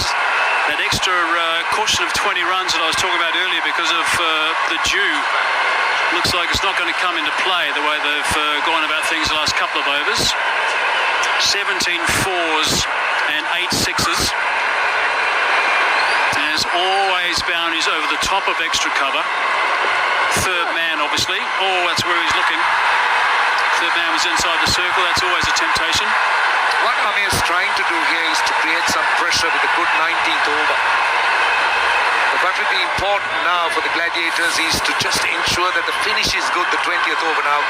He's bowled 4 balls for 6 runs. He could get through the next 2 cheap.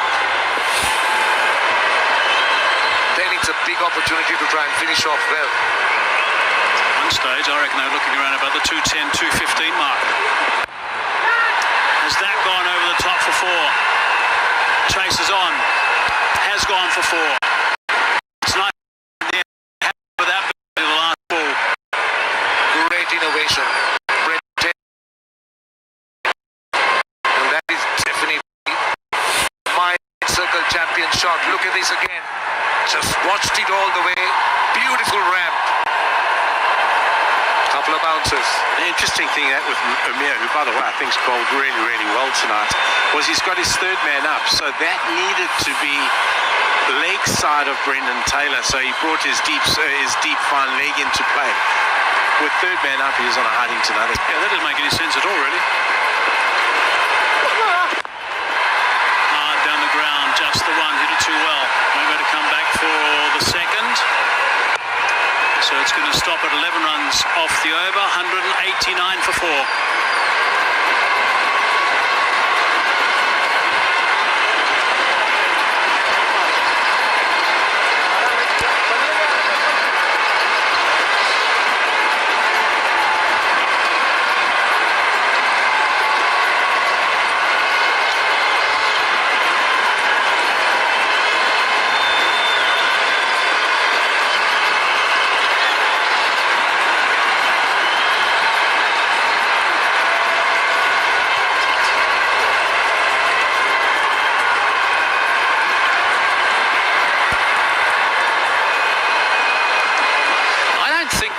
Gladiators, in particular Afridi, will be too unhappy with the scoreline at the moment. 189 for 4. It threatened seemed to get out of control at one stage. It's on the bounce, single. Takes Taylor off strike, which is going to help the Gladiators, I think. 25th career 50 for Brendan Taylor. He also has 100. He's been in spanking form, played some delightful shots. And he's been a great addition to the Tuskers. Certainly given a lot of muscle in that middle order. Batting muscle, that is. And he's personally not short of him. Oh, that's a very good shot indeed. Over the top of extra cover. That is superbly played. Got underneath that and hit that for 4. That's a My 11 circle champion shot. At his best, Gunaratne. We've seen him do this, not just in domestic cricket, seen him in South Africa, seen him winning games for Sri Lanka in Australia, and here he is, once again, just displaying some of his attacking nature. Excellent shot, just waited for it. Goes again. Might have a wicket. Yep, there it is. He's picked up a wicket, Shiraz. Some consolation. For a moment I thought he got everything. He didn't. Mohammad Shiraz will be pleased.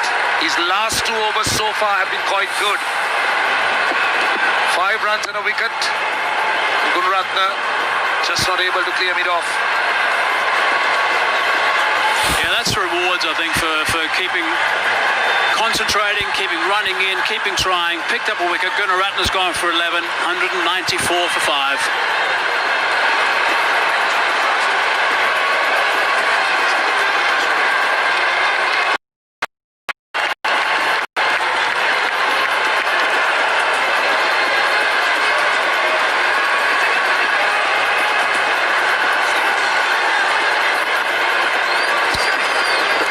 Left.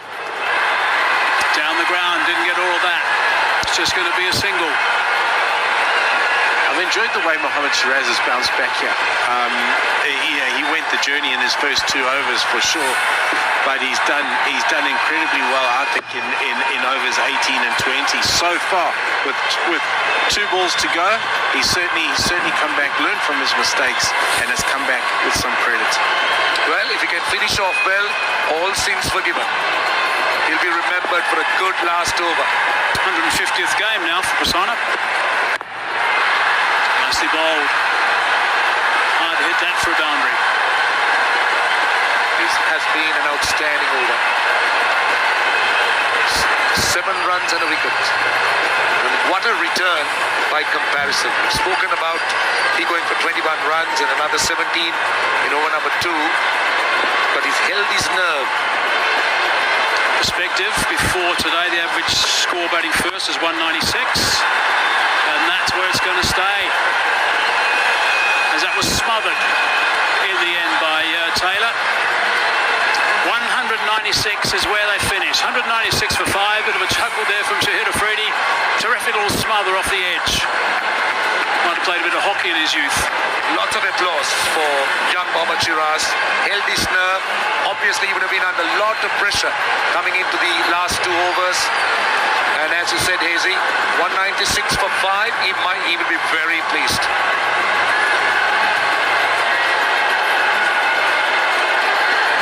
Poor Brendan Taylor, very impressive. Very good innings there. 51 of 35. Looked in very, very good touch. I just think they might have lost their way a little bit towards the end. The last 5 overs or so, I think it cost them maybe 15, perhaps even 20 runs. It just means a couple of extra boundaries and then suddenly off and running. But quick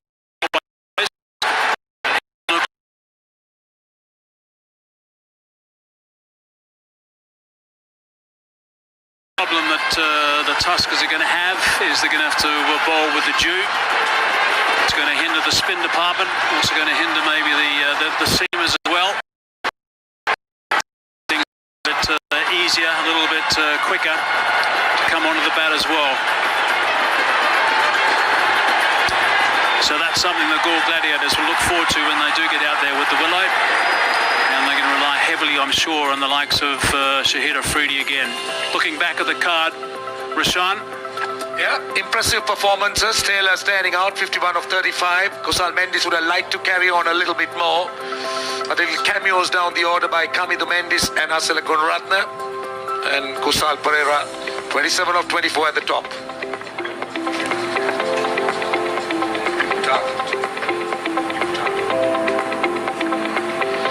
So 95 runs scored off the last 10 overs. And that is the target that they need to achieve now. The Galle Gladiators, 196 they need to get, and of course they've got 20 overs, but they've got to go to shape the 10 runs to the over.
Right, that's the situation so far. This is halfway through game 2, the second game today. Doubleheader, we've got a doubleheader tomorrow as well. And that's the story. 196 for 5 was the Tuskers score. Taylor the top score with 51 off 35. Good stuff from Kushal Mendes, 49 off 30. And also Kamindu Mendes, 28 off 16 was quite handy, a little cameo. And the wickets, well, the pick of the bowlers, by the way, was Amir, 1 for 31 off his 4. And Sundakan, 2 wickets for 41. A little bit on the expensive side, but Shiraz got a bit of tap, but he came back really well, which was nice to see, and also picked up a wicket at the end. Okay, some boys alongside me, Russell Arnold and also Amir. Here's a look at the highlights.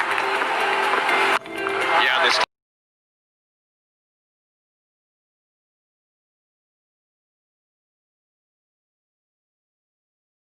then came a wonderful partnership between the two.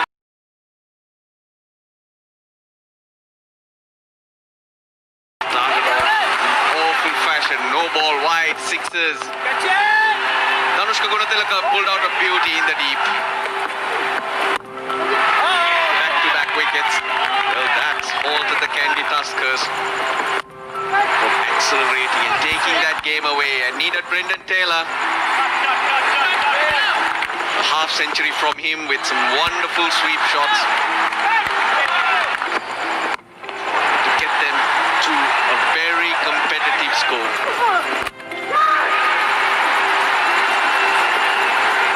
It was hard work, runs still flowing.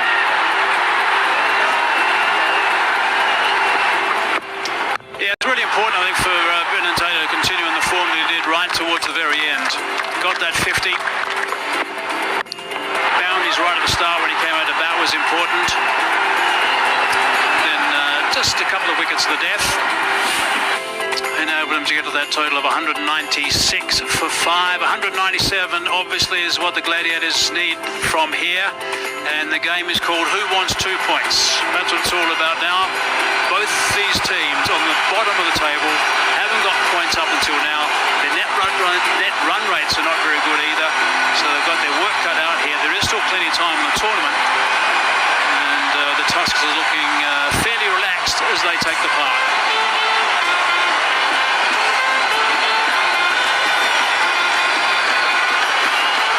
Here come the Galle Gladiators.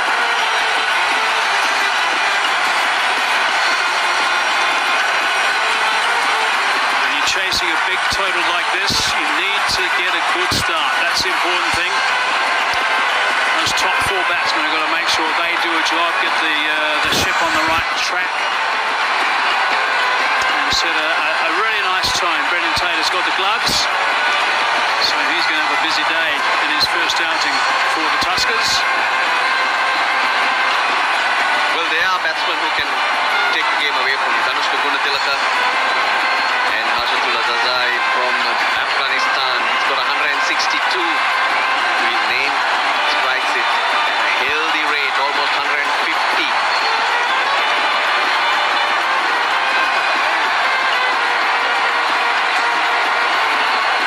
Well, they haven't been great in the field, the Kandy Tuskers, and not been smart with their bowling options either.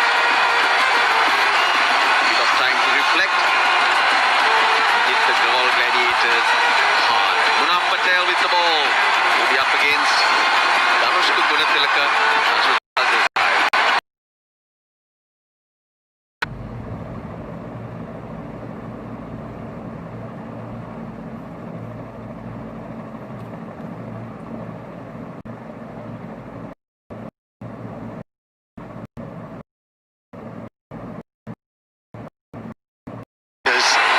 Able batsmen out there in the middle. They can certainly take on the bowlers. Munaf Patel is playing his first game in My 11th Circle, Lanka Premier League. Hasn't played a competitive game for a long time, actually. It's a couple of years, if I'm not mistaken. So he'll be feeling a little bit toey, I guess. But he would have been doing some hard yards and nets and working well with the team behind the scenes. So he wouldn't be playing unless he was looking good and feeling okay. It's so important that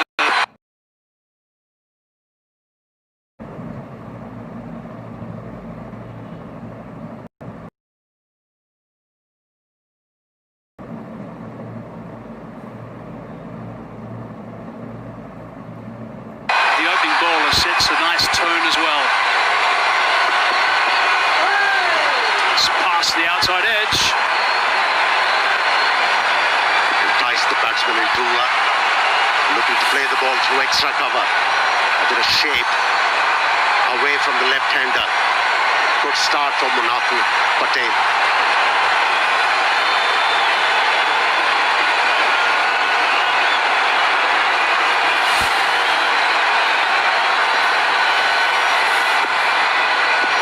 slip in position now.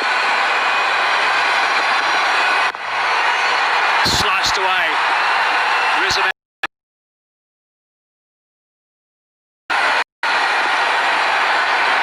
Pradeep knocks that one down. Not a lot of pace from Munaf Patel. So the batsmen, it's up to them to create that space. But length is going to be crucial to Munaf at this particular pace he's bowling. He can't afford to drop it short. And also full.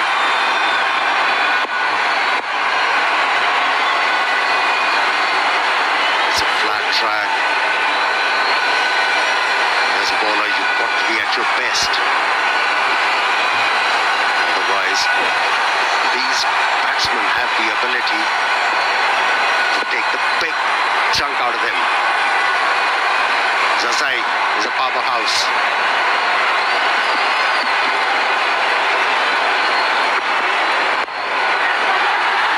Oh, he threw fine leg. They should be able to come back for the second. They do. Unforced error. Regularly, it's coming to Mendy again. Even a couple of days. Very easy and for a youngster just 2 years old. Sharp in the field. You've got to be smarter than that. I think it's an area that's got to be lifted. As we go into this tournament now, I think the fielding's got to be lifted. Tipping away, and a wicket. Munaf Patel has picked up a wicket. Good on him. The big fella's struck. He's been out of the game for a wicket in his very first over. That was a good grab. Yeah, smartly taken coming to Mendes. It's ground fielding that he's struggling with. Hazratul Azaza is out for 2. The Gladiators are 3 for 1.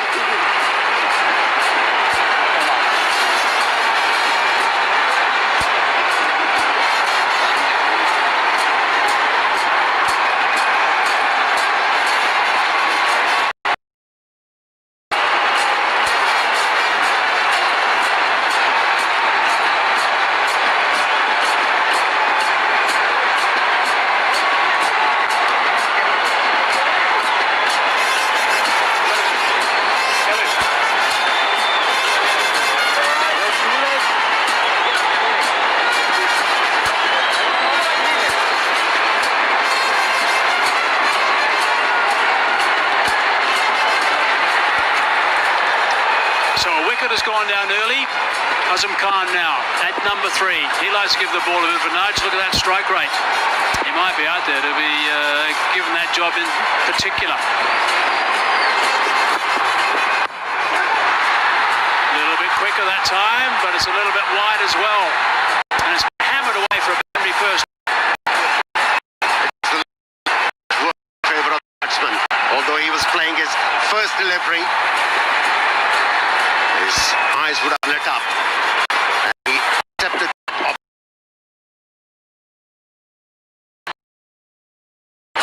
ball all along the ground. It was in the gap and my 11th circle. Champion shot. You can't bowl that length. Stay fuller. You have a chance with that pace. 1 gone, 7 for 1.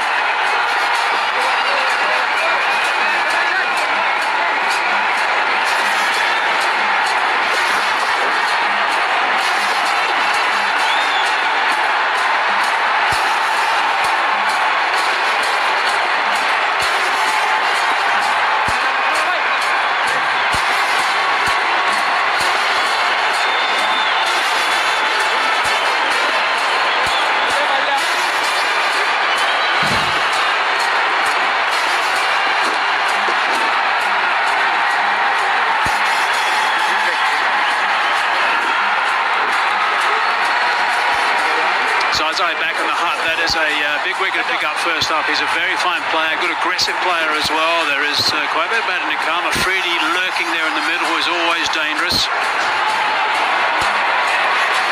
What's interested me also is the Tuskers have taken the field, and I don't see any of them at all with a rag of any sort. So they're not concerned about any dew at this stage. So we need to just keep an eye on that to see if any dew comes into play a little bit later.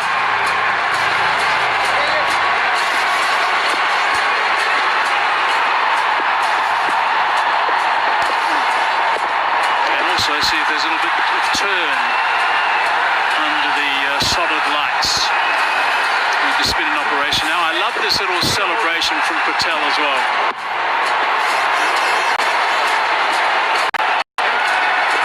Wash the ball into his hands. Very subdued celebrations. A profound smile on his face. A broad one. A little pump of the fist as well. A little bit of that feeling came back, I think.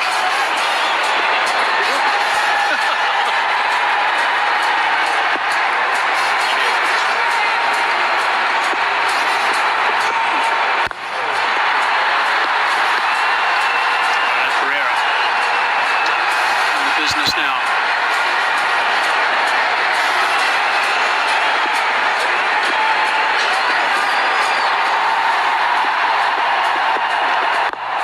Down the track.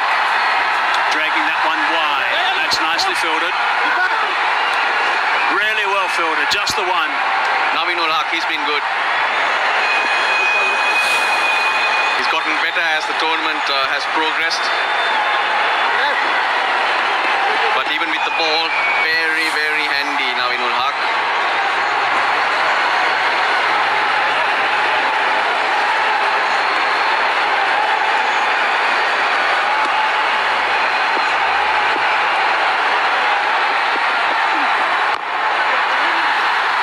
Enough bowling options today for the Kandy Tuskers. 8 if you include Kusal Mendis, who could turn his arm around. It's about using them at the right time, and he's the main man, Nuwan Pradeep, the wicket taker. Going with Dulruan Pereira and Munaf Patel is allowing Kusal Pereira to hold Nuwan Pradeep back for later in the innings when things get harder, tougher.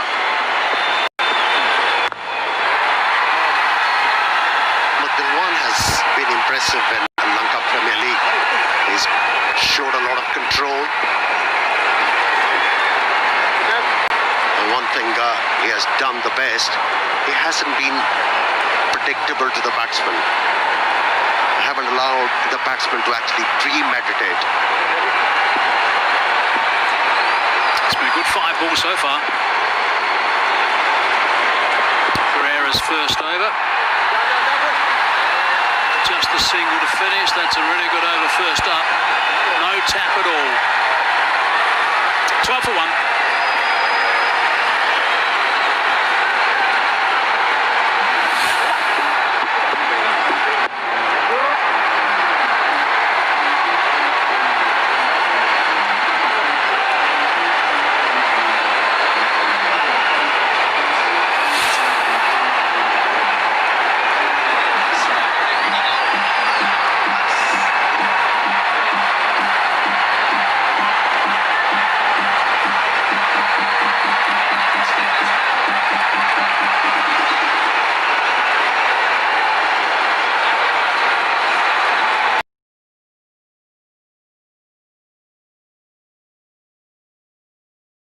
Sure they start off and get their run rate up and control things to make sure it's not going to be a flurry towards the end.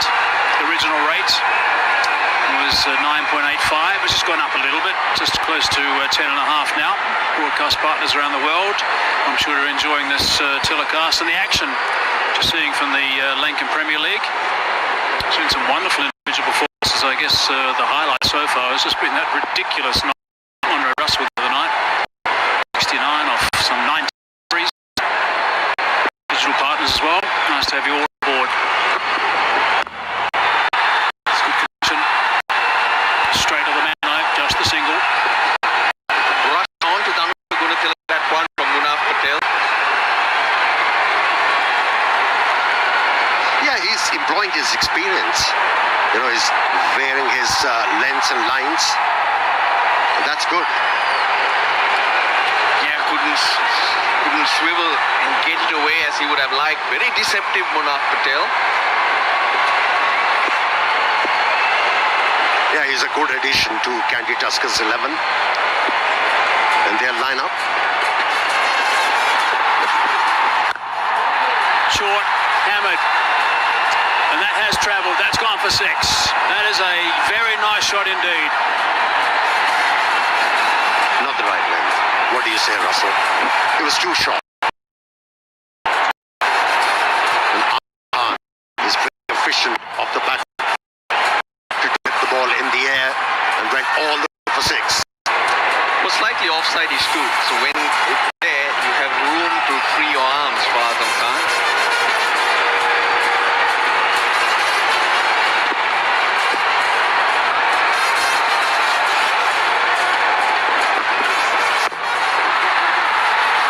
It's a nice comeback delivery.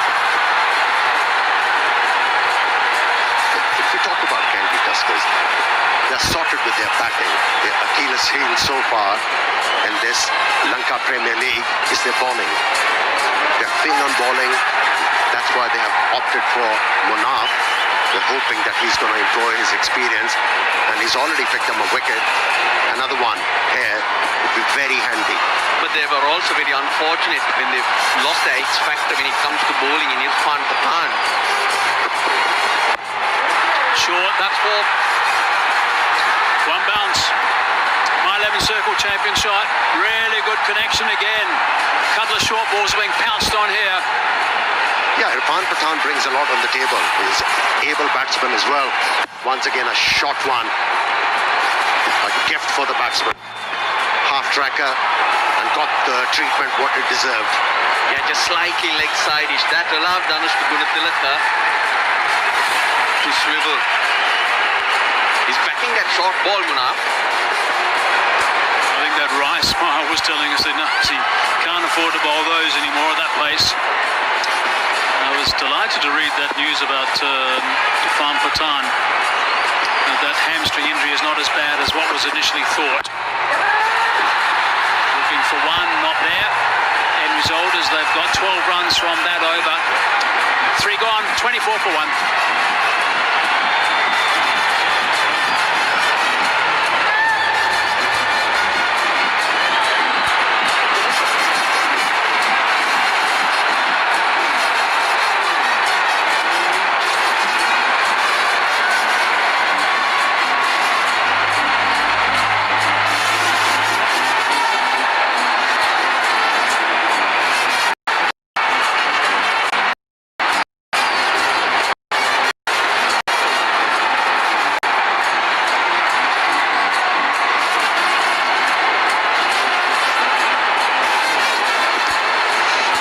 Gladiators get off the bottom of the table. That's what they need to do. 173 to win from 102 balls. So they've got to go just a little bit over 10 of the over. They won't want to see that climb too much.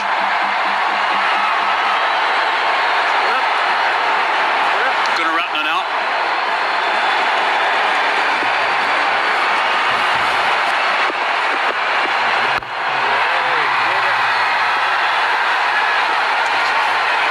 Partnership is required.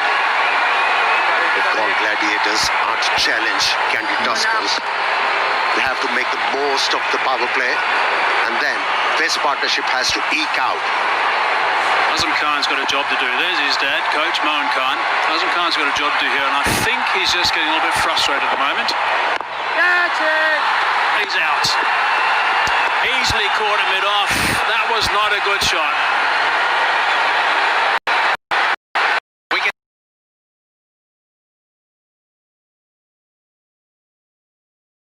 Wants to have a look at that front foot, not taking any chances, but good catch. Kamindu Mendis. No, that wasn't Kamindu Mendis at mid-off.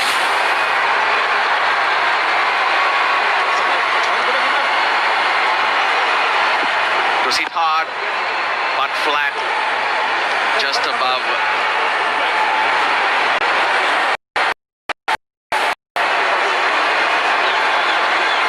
Substitute fielder in there. They want to have a look at the back foot. It's landed just inside, so he's fine. That back foot did cut the return crease. It could be a no ball. So Azam Khan goes for 13, 24 for 2.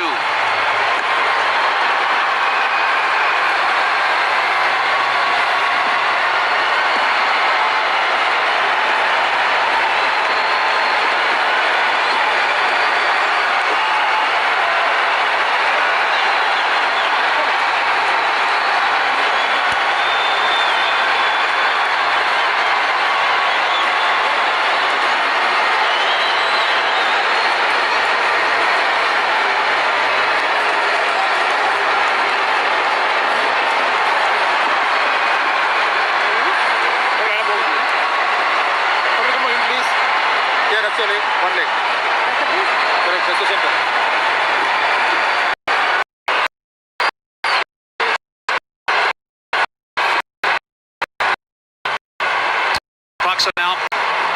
A bit of a job to do here. Cannot afford to lose these wickets quickly. 2 balls, 2 big wickets back in the hut already. And chasing a big total. I just noticed also at the fall of that wicket that some rags came out, some cloths came out for the Tuskers. So obviously there's a little bit of dew around the place now.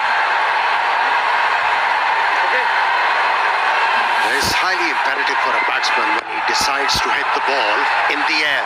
It has to be away from the fieldsman. On that occasion, he hit the ball straight to the fielder and had to pay the price.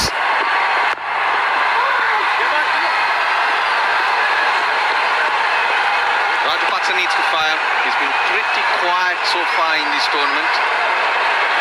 Prima Pereira on the field for the Kandy Tuskers captain Kusaljani Pereira, who's not fielding at the moment, was the catcher.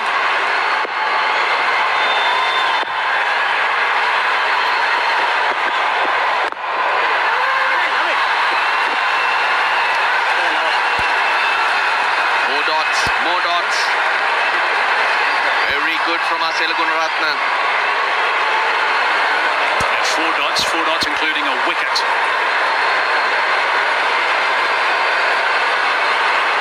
Couldn't have a better start to a spell.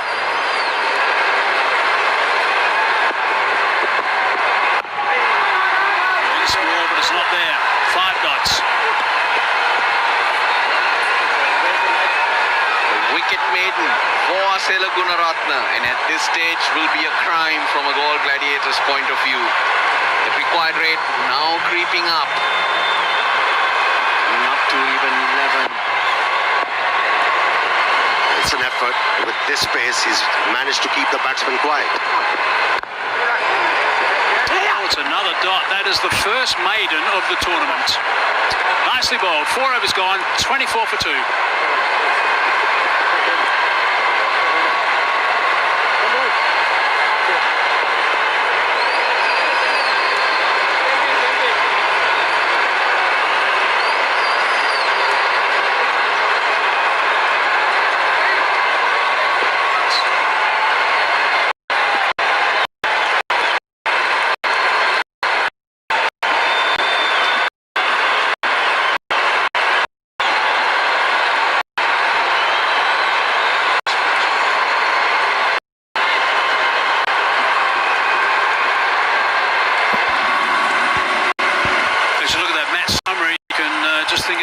Key players that perhaps you didn't pick, you didn't select when you downloaded that app from My 11 Circle.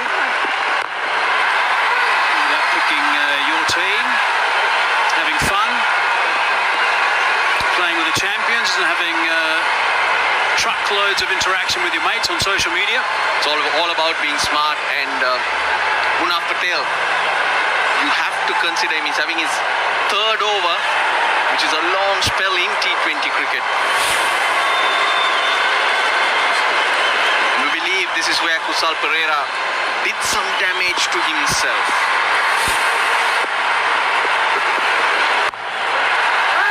Finally carved through. Danushka Gunatilaka plays a My 11 Circle champion shot. Whenever Munaf tries to bowl fast, turns out to be a long hop. and managed by the batsman pretty nicely. Another my 11 circle, champion stroke from the left-handed batsman, Guratilke. That's a blast from the past in the back of his mind. Bowl quick, bowl that bouncer. It's like muscle memory. Fast bowler's muscle memory. What was that, easy? A pass from the blast? Yeah. Last man out. Azam Khan. I wonder if he's close to his dad. I mean, when I say I wonder if he's close to his dad, I'm sure he's close to his dad. I wonder if he's sitting close to his dad.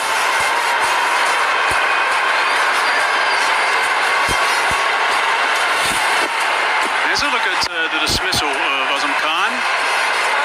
Sensed he was getting a little bit frustrated. There's the coach and his father as that happened. Showing too much of an expression, not giving too much away.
Very well for the batsman.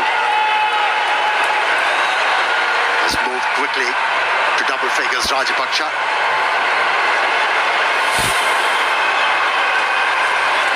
15 from the over. This is what they needed. Whip that away. It's just going to be the single. He's going to retain the strike though. 16. That's a good number from over number 5. 40 for 2.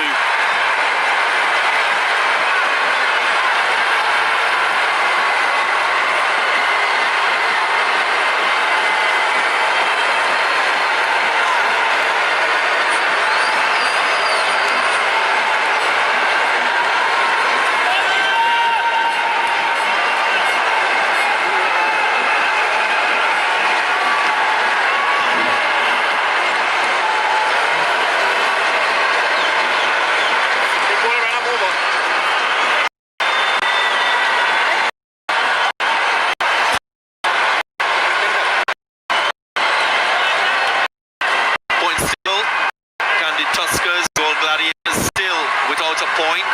Today that will change. One team will go ahead of the other. Jaffna Stallions, Colombo Kings, 4 points each.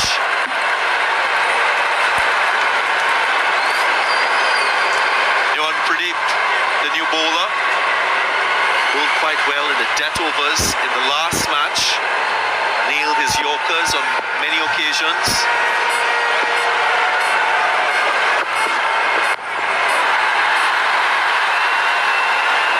Not a bad effort in the power play overs, 40 for 2.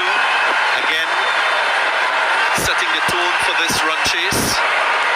Yeah, they have set the tone, and it's going to be up to these two. This is a massive partnership so that they can form the platform for the likes of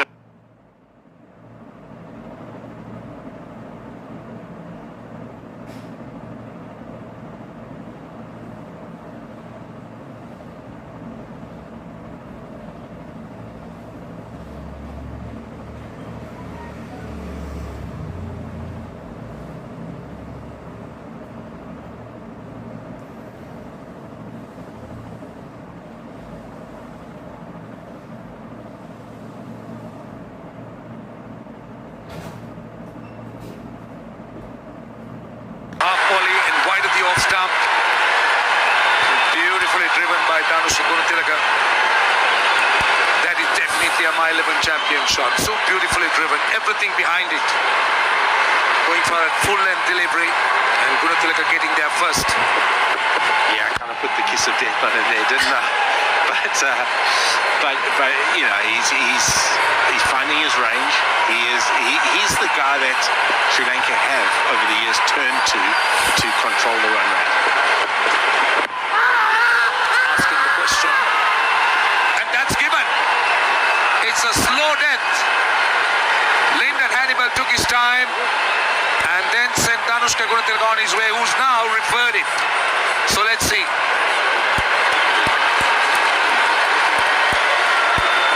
Well, the question, in my estimation, is was that delivery pitched outside the line of leg stump?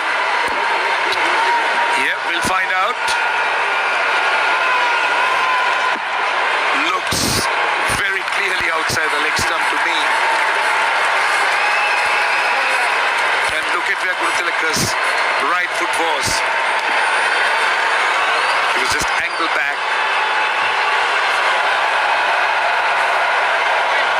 And as they say, no heartbeat, so it's a clear line. So no bat. It's the next frame that will determine.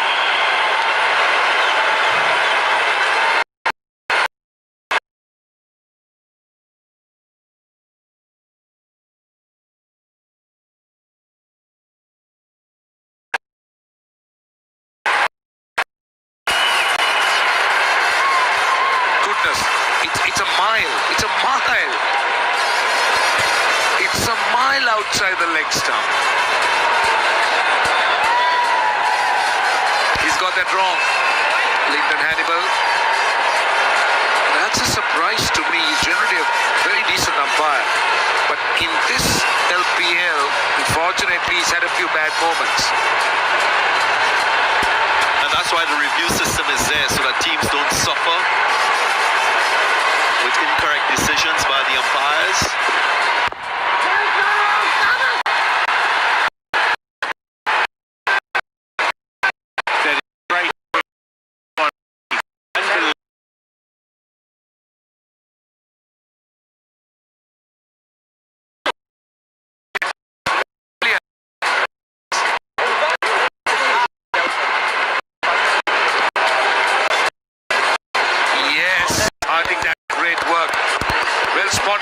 Great work.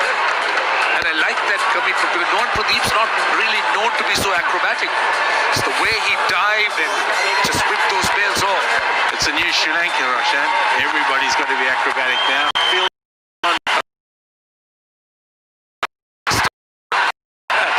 Collars up for Vikiata.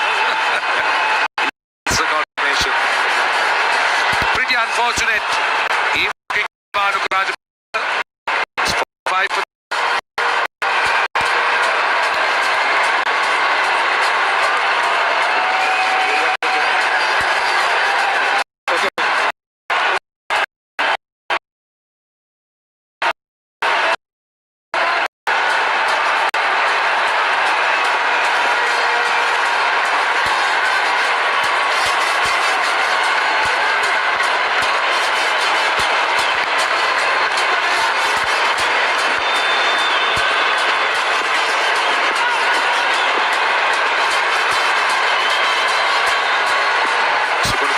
Strike. Punched off the back foot. He certainly packed some power there. Short and wide. It was 4 from the moment it left the bat. My 11 circle champion shot, if ever there was one. Helped along with the fielding. Should have been stopped. At this level you expect that, but good tempo to his innings. Gunatilaka, 21 from 16. Last ball of the over. Goes again.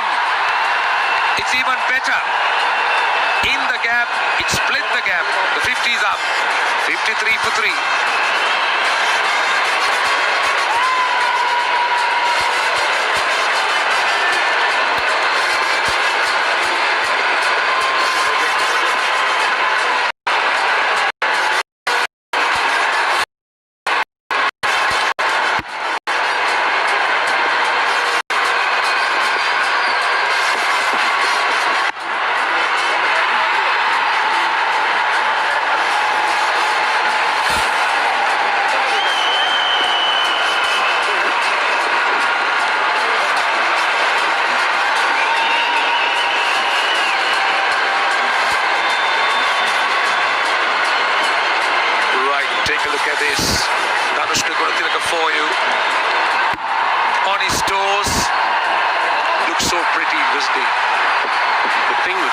his balance and weight transfer on impact.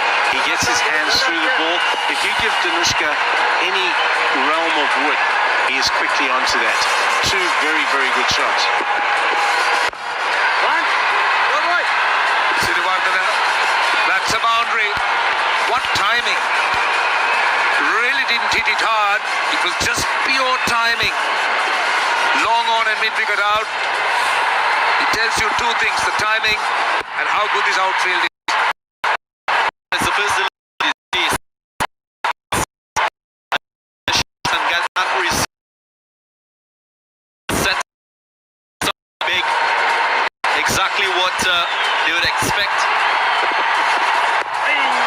Galle Gladiators having lost 3 wickets within the power play. You would think that they need a partnership, a big one in this run chase.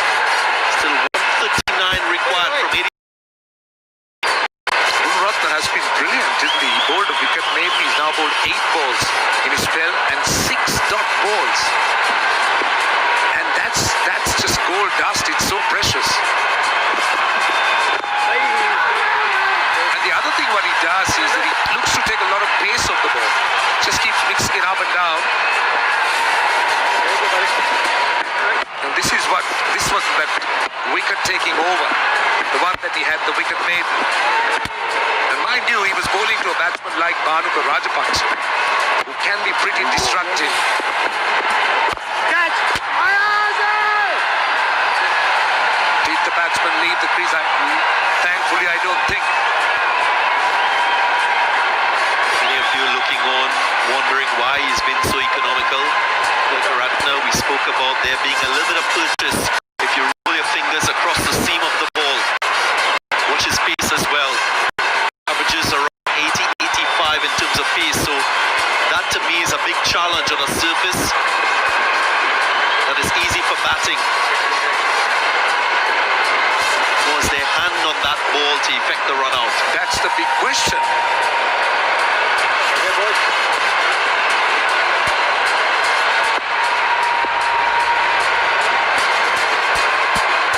Was there a fingertip?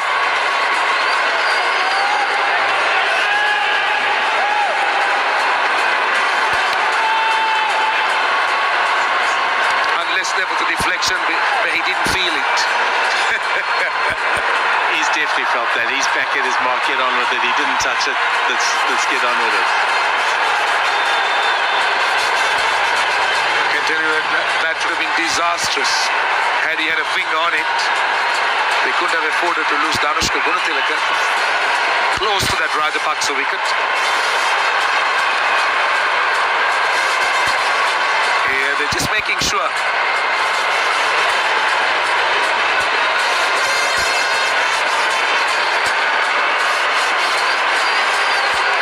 Yeah, they're just carrying on and carrying on. Surely if Asela Gunatilaka had known that he touched the ball, they'd be in a huddle right now. He certainly wouldn't be at the back end of his mark. He would have been jumping up and down, celebrating. Because he did see that Danushka was way outside his crease.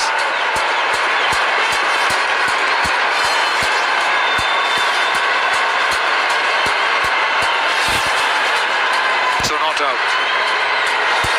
I think we should try and use hotspot.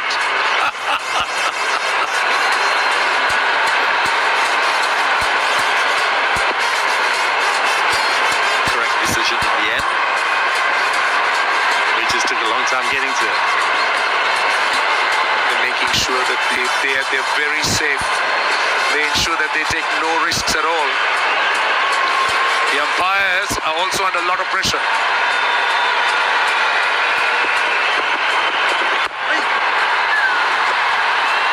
There's a team there. All of us were talking about describing Ratna and his type of bowling. Not quite sure he's a spinner, not quite sure he's a fast bowler, somewhere in between. He runs in like a medium pace bowler. His run up is about 15 or 10 to 12 paces, and I think he makes up his mind at the last minute. That was the attempted fast bowler's delivery, which has gone for 4.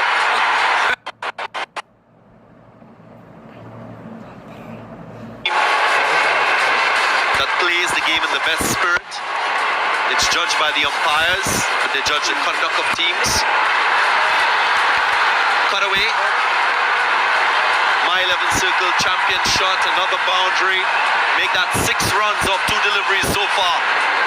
Spoke about the way, or you're speaking about the way Dilruan bowled, Nicky, but the marked difference to me is the pace he bowls here. Watch him when he plays with the red ball. He looks to bowl slow. Obviously, he's looking for wickets. But here it's a different strategy. That last delivery was almost in the low 90s. Yeah, that was a gear up, definitely.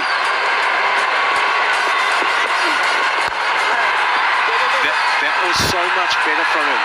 The key to an off spinner is being able to get over his front leg.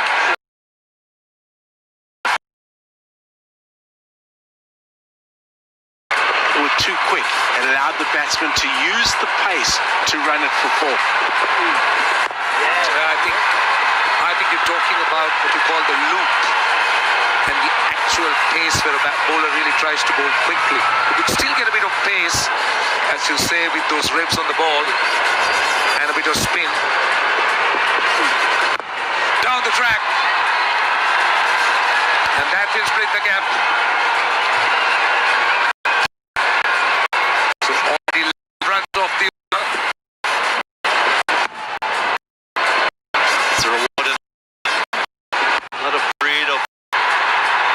turning away from him, courageous in the use of his feet, getting to the pitch of the ball. Didn't try to overhit it, it was more about timing and placement. He'll do that because he hasn't really found any spin, so he can afford to come down the pitch. Oh! That time he was beaten, completely done. And that's the risk you run when you take those chances. Again, you must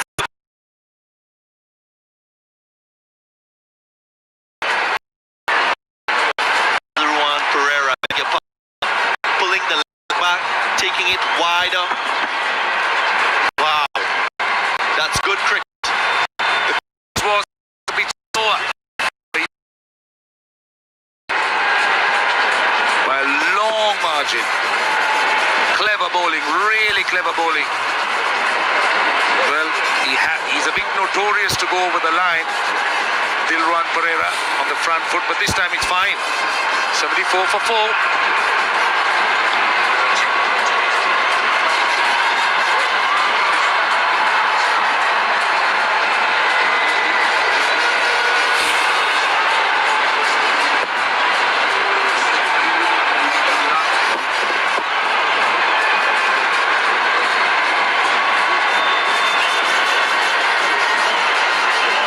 So I thought they were reviewing the no ball.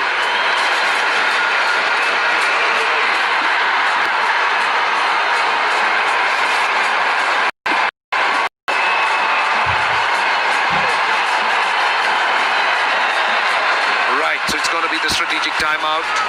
Gladiators not looking good, 74 for 4.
Prasanna, the leg spinner.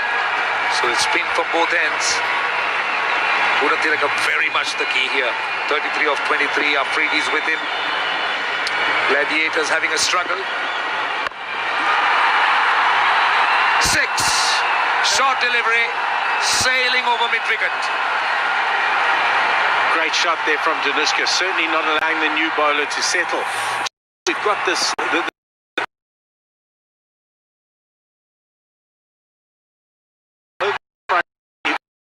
was beautifully placed. It was a little bit slower.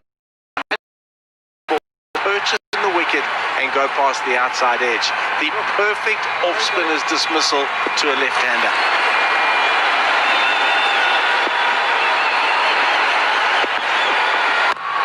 Goes again this time. That's another boundary. That is definitely a Mile 11 champion shot. It's going to pick up. Mile 11 circle champion shot, should I say. He split the fielders. He's putting pressure on Prasanna, who's just coming to the attack. Yeah, too short. Allows for the room. You want to pitch the ball up, maybe take the left-hander a little bit wider outside the off stump. Just going back on the Dilruan Pereira's wicket, as we discussed off air, I thought it was beautifully, as you said, it was beautifully set up. He just fired it in and gave you the impression that it's not really looking that dangerous. And then, as you said, just setting it up with a slower one, giving it a turn, completely deceiving the left-hander. The off-spinner's perfect dismissal. Draw him out and spin it past the outside edge. Also using the conditions. You mentioned how this surface is a little bit different to the ones that we played on before. A little additional assistance. 2 spinners. We saw Galle Gladiators bowl 3 overs in the power play. Gone. Kusal Mendes, the catcher. Shahid Afridi goes. And Gladiators in serious trouble here. Absolute strife. Well, there's a lot of pressure there.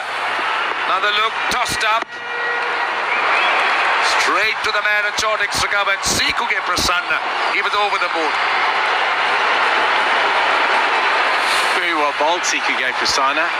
The tempt, as they say, a spinner you wanting the batsman to drive. Shahid Afridi out first ball. 85 for 5.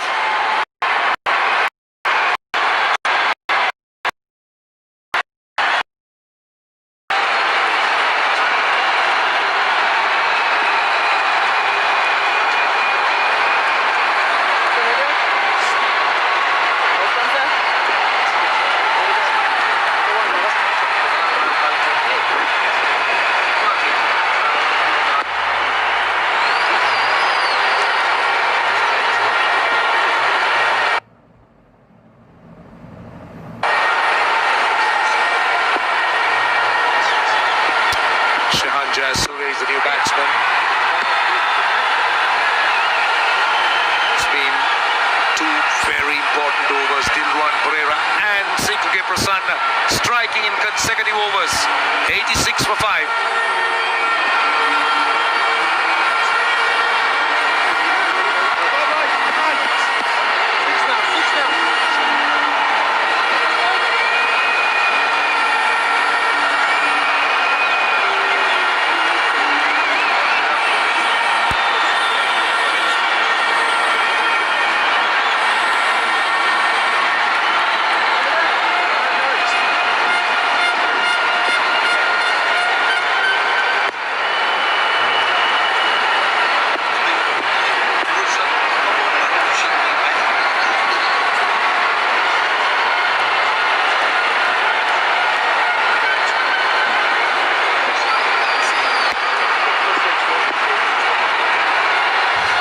Pereira.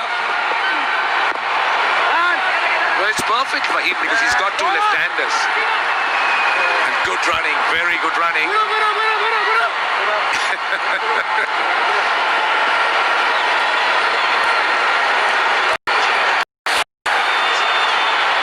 So this is Shahid Afridi. Tossed up. The first delivery. Look at the reaction of Sikuge Prasanna. Look at him. Look at him.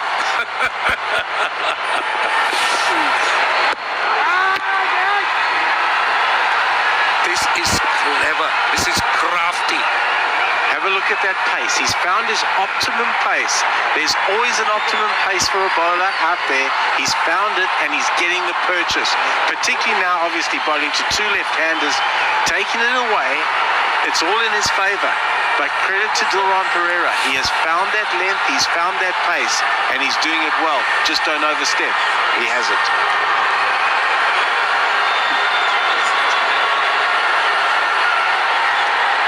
It was in the air for a little while. Luckily for him, it came down in time.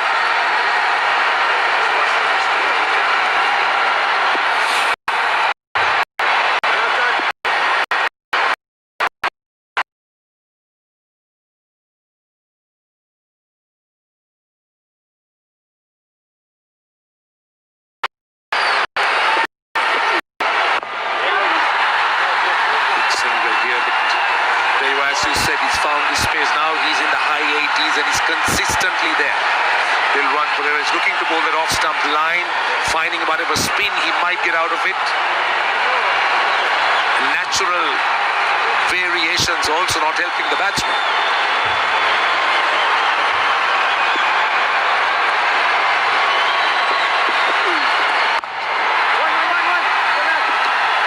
Just a touch short. And they'll come back. In fact, they were looking for two. Brilliant over. Just 4 runs only. Yeah, he's bowled beautifully. Obviously hampered by a new batsman at the wicket, which has aided him, but beautiful. He's found his pace, he's found his length, he's found his purchase. Very well bowled again, Dilron Pereira. Inviting the batsman to drive, inviting Shihan Jayasuriya, who's new at the wicket, to try and drive him. That's the attacking line, that's the attacking option.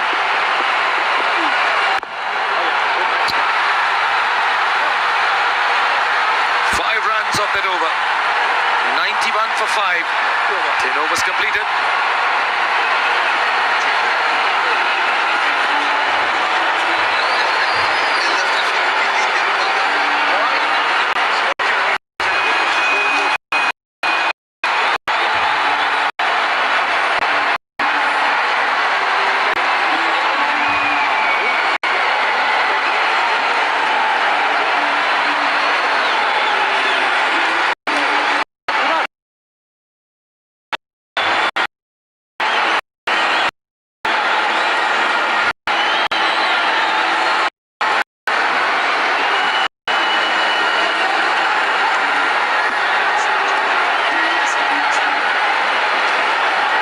Gladiators require 106 more runs to win from 60 deliveries.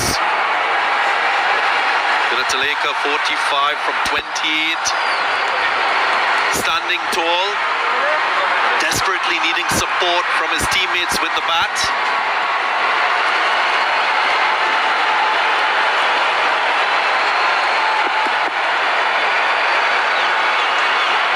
All Gladiator, they've been okay with the run rate.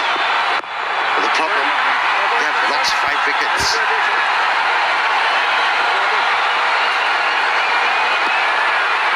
It has become an arduous task for these batsmen now.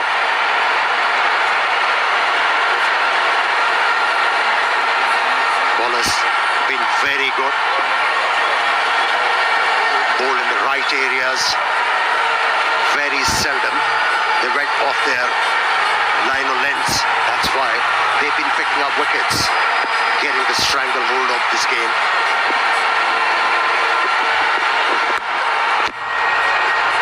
Should be a wide, but Ratner continues into his 3rd over. The distinctive thing about his bowling today is the lack of pace on the ball. He's asking the batsmen to use their power if they are to score runs. And It's the ideal approach on a surface that is quite slow as compared to the other pitches that we've played on previously.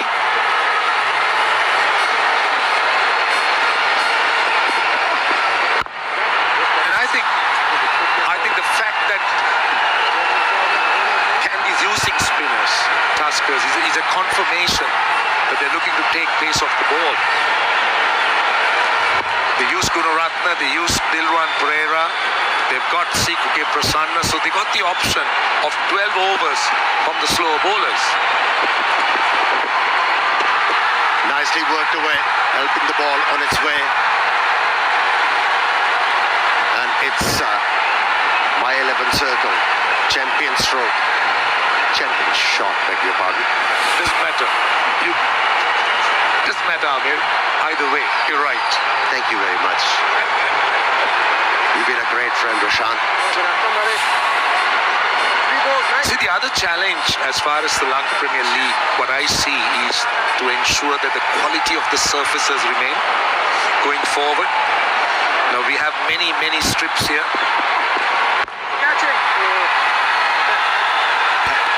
And it's all about having the right surface. It's all about batsmanship. And that's what will attract viewers and interest. And the 50 now to Gunatilaka. 31 balls, 8 fours and 1 6. It had a perfect start with 200 plus scores on a good pitch. And everybody got very excited. And this is where Mr. Godfrey Abrera, the venue manager, has a huge role to play. But that's what you want to see in T20 games. High scores. But one thing you don't want to see, what's happening out there in the middle. If a team scores more than a par score, then you don't want to see the oppositions actually subsiding and putting up no fight.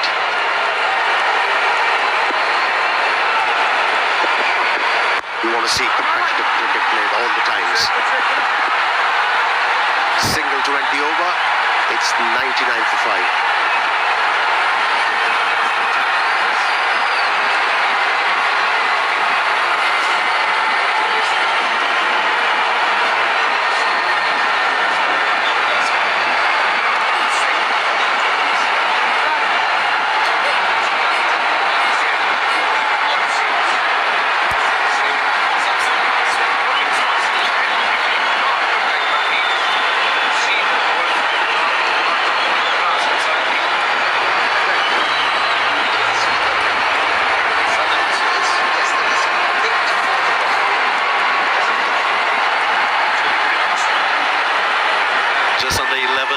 Required for over in this run chase. Galle Gladiators have to go on to win. That's an uphill task. Only 5 wickets remaining. They've lost most of their top order batting. Gunatilaka, he's been the standout performer with the bat. Last over got to his 50 off 31 deliveries. Give us something special. 196 scored is about par from what we've seen here, so still not a total that you can say is unassailable. And also we've seen some great partnerships. In the first game we saw how Jaffna Stallions recovered, so it's possible. And it was more than a recovery, the way Tisara Pereira batted, put his hand up. So it's not beyond Danushka Gunatilaka because of the experience he carries. But as you correctly said, he's lost a wicket too many. I mean, he would have been happy with about 2 or 3 wickets down and with the batting muscle available, maybe Shahid Afridi available to play the long shot, the big shot.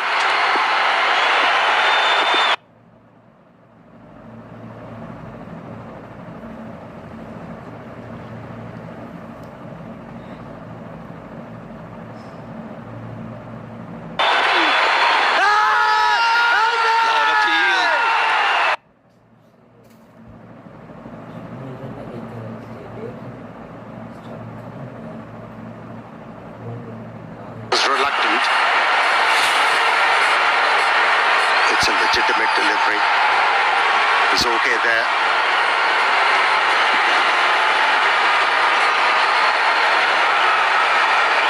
See all the stumps exposed, and I think he gloved it as well. He should be safe. And the other thing is, you could see the middle and leg stumps, so he's got to cross a lot. So Lyndon Hannibal not taking any chances. Don't forget the previous one. So he's made it absolutely sure. And there you are. That's what you were talking about. Just touching the glove. So beyond that point, I don't think you need to proceed. It's a straight not out. It's been a productive shot in this match so far. And then Taylor used it quite effectively to sweep, the reverse sweep. Usually you tend to have a little bit of premeditation with that shot. You can sweep on length. You can pick your bowlers to play the sweep shot. It was refreshing. We have seen the ball has been donked all over the park. Well, they require wings. They're using wings if they want to be in this game.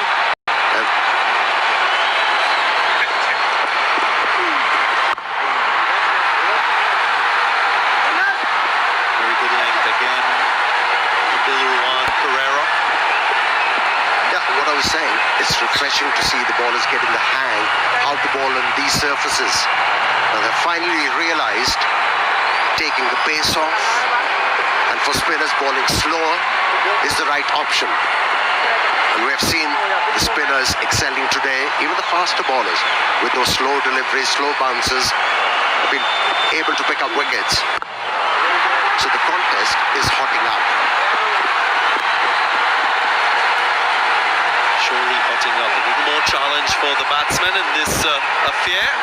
12 overs gone, 105 for 5.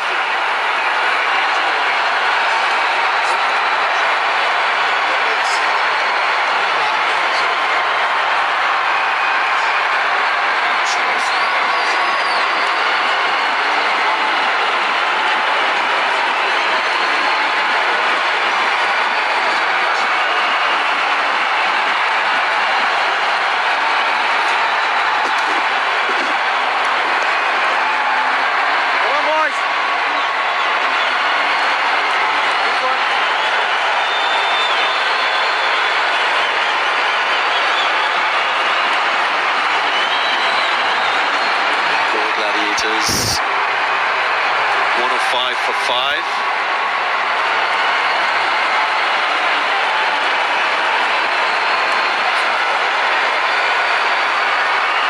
Roshan, you spoke about batting to come. Is this enough depth to continue this run chase? I don't think so. I really don't think so. There's enough depth. So that's why this partnership is so important. So it's this or nothing. Reverse sweep comes into play. Spoke about this shot being effective.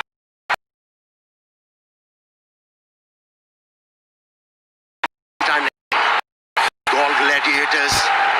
He's been busy. He's been consistently finding the boundaries. And everybody enjoyed it. My 11 Circle champion fan. That's the winner. You can be the winner. The My 11 Circle fantasy game. Pick the best team, score the most points. You can be a champion.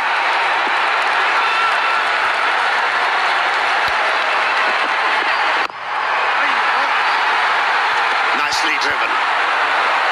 Straight down the ground. Another My 11 Circle champions.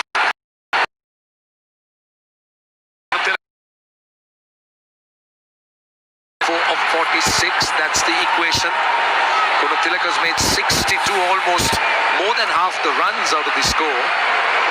That's how much he's dominated this innings.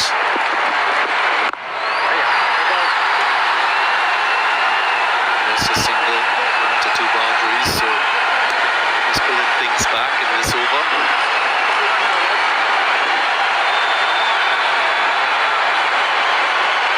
Ratna into his 4th over. Dilruwan Pereira has finished. So that's 8. Sekuge Prasanna has bowled just 1 over. So there are 3 overs left for him. Required rate gone to 11 now. Still manageable. He has to emulate.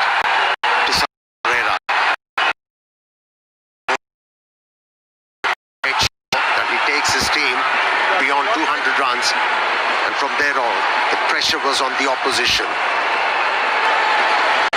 He's an able batsman, Gunatilke. He's got plenty of strokes in his repertoire. And if he's able to take the game deep, the pitch is still good. Anything. You can understand what Gunaratne is doing to the left-hander. He's bowling to his pads, taking the arms away, forcing him to hit in that onside region where there is protection. Once again, just a single. That's also hitting against the wind. Another factor that I haven't seen many teams take into consideration. 13 gone, 116 for 5.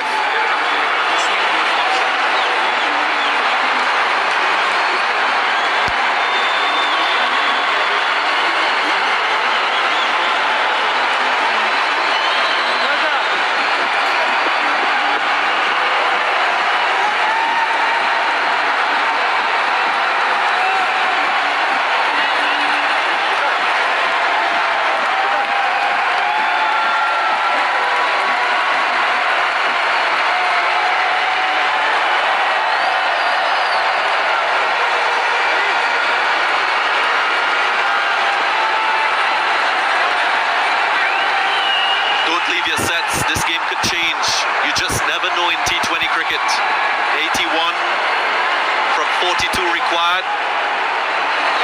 It's been a slow period for the Galle Gladiators, but 1 over, 2 overs, things can change. Naveenul Haq for the first time with the ball. On the other hand, look at the bowling depth that the Tuskers are carrying. Kandy Tuskers, they got Kamidu Mendis who could bowl ambidextrous. Well, this is the important passage in this game. If they can put Naveen under pressure from the word go, a big over can change the complexion and can give Galle Gladiators a lot of confidence from here on to win the game.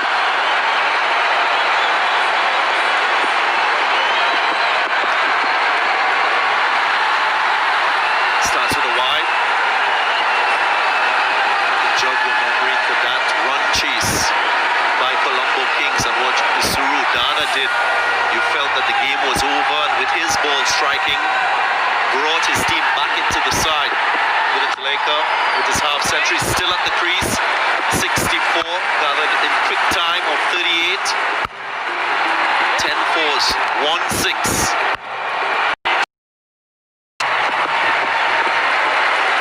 Gets bad on this one, should go for 4. Good start to the over for Galle Gladiators. 5 already. I thought he was very lucky with the first ball. He should have come here. The batsman this time around making sure that he gets back on the ball. And another. My 11 circle. Champion shot. He's played some attractive strokes. Gunatilke. Very pleasing on the eyes. Played some authentic cover drives, and then off the back foot he was very efficient. Some leg surely. As I mentioned earlier in the tournament, played in the recent Caribbean Premier League, and he was exceptional for the Ghana Amazon Warriors. Bowled with a lot of accuracy, a lot of pace. He's quite deceptive. Just don't think he has his rhythm in this tournament. One spell could change that. So he's got to believe in himself a little bit more, trying to execute his plans. I've seen him bowl the super over. See him do that in the PPL, and he bowled a brilliant super over, and he was entrusted to do that. So as you said, there is a lot of potential in this young man.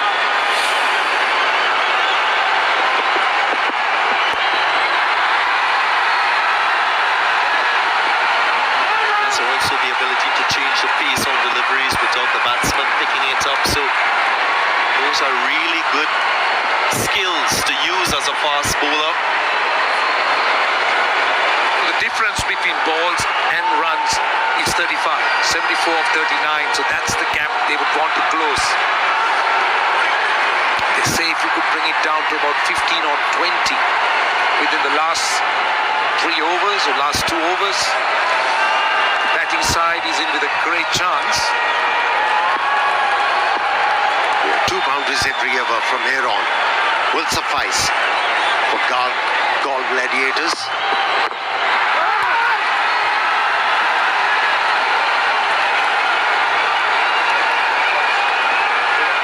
Slower delivery yet again being used by Naveen ul Haq. That was an earlier LBW shot, clearly outside the line of the leg stump. So good decision by Reaching outside the leg stump. someone actually given as out, had to be overruled.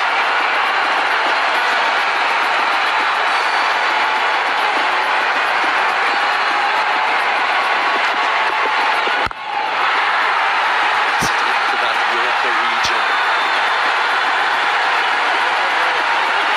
Was a good delivery, wasn't it? To force the batsman to bring the ball quickly down. Seems like after getting hit for a boundary, he's recovered well. Bowling in the right areas, not giving any freebies to the batsman. They need a boundary. Galle Gladiators. Use of the feet, change in pace. Wonderfully executed by Naveen ul Haq. Ends on a high. 125 for 5.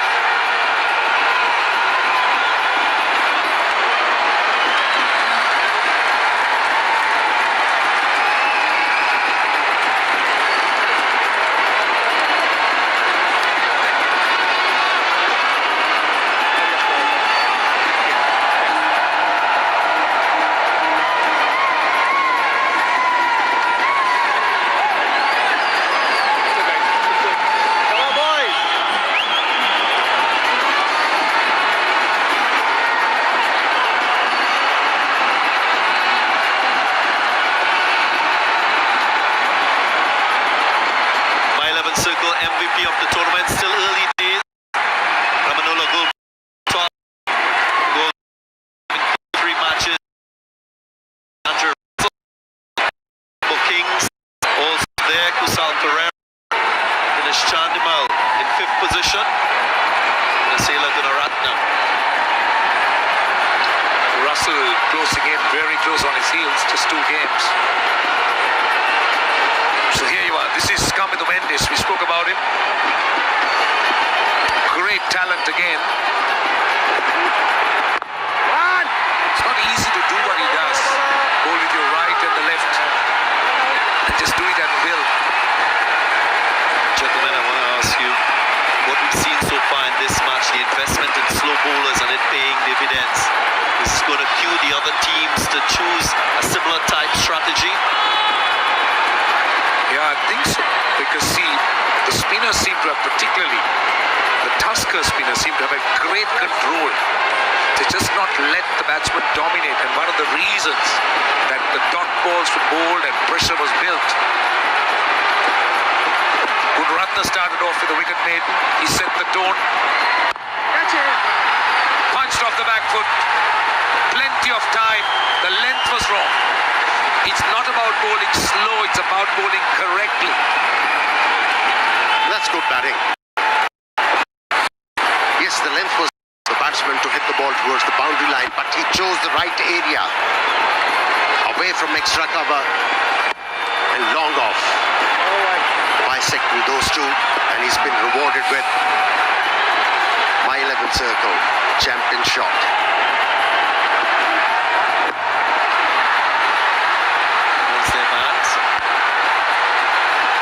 Single, nice partnership developing, just a few runs away from a half century. Miss missed out, in my opinion, Gonathilke. The right option would have been on the last delivery. Sweep the ball fine.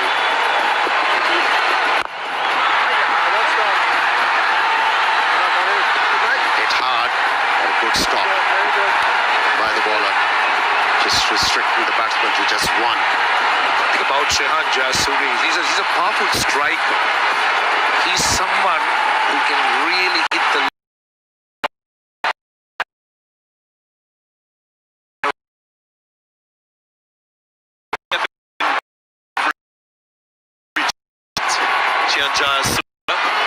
and they need at least 2 boundaries for over if they are to get anywhere close to this target score of 197. Then just a single. So pressure building. Spoke about net run rate and how crucial that could become. Has become highly imperative for Gladiators to find a big over. And it has to come soon.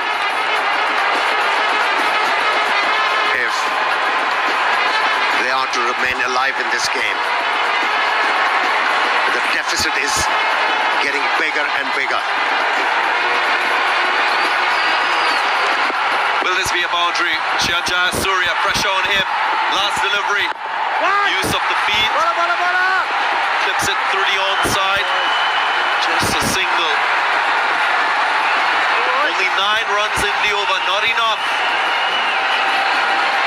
134 for 5.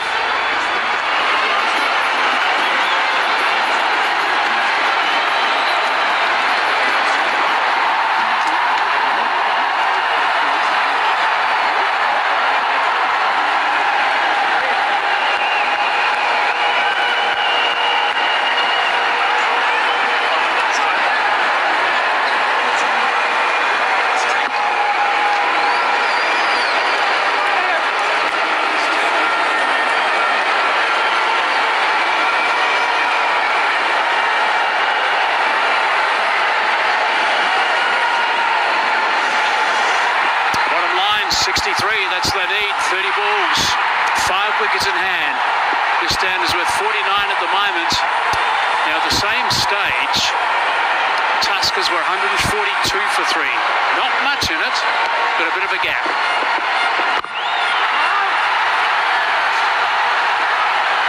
They start the over well. That makes it even tougher as things start to build up. Danuska Gunatulaka, I think, has been outstanding tonight. Played really well front and back. But he can do it alone. Yeah, not bad. But Surya off 20 at this particular stage, he's going to have that. He's got to have a run at least, and that means I think Gunatulaka on strike all the time. Brings up the 50 stand. Just better than a runner ball. One thing that's also important is we must remember that it was Taylor. He was the man that steered the Tuskers to their total, but he didn't unleash either. So there wasn't a real spurt at the end. There's confirmation of this stand.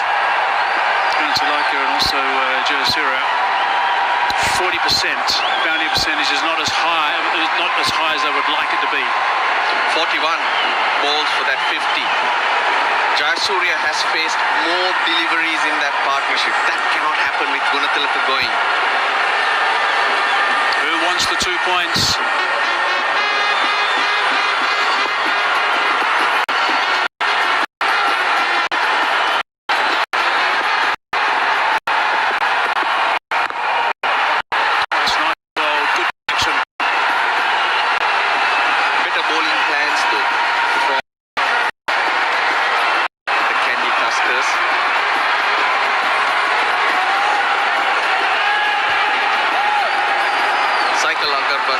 Fair play award. Dambulla Vikings up there 190. Jaffna Stallions on 185. The Kings on 155. Tuskers and the Galle Gladiators. Down there. They've been unfair? No, but to be fair, that's the title you don't want to win. You want to be on top of the table with points, ready to win the competition. It's an interesting shot. Has he got it over the top though? Oh, stumble. That certainly helped the cause. Had a bit of a speed wobble. When you get into that position, you're always in trouble. Pereira, you fit. You have to change direction or you don't get it 100% right.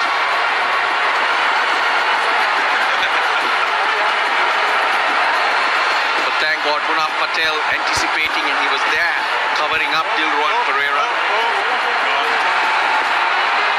I'm just glad he got up. We've already got KJP off the field with what is suspected groin strain. We didn't need another one, and I'm talking from a Sri Lankan capacity now.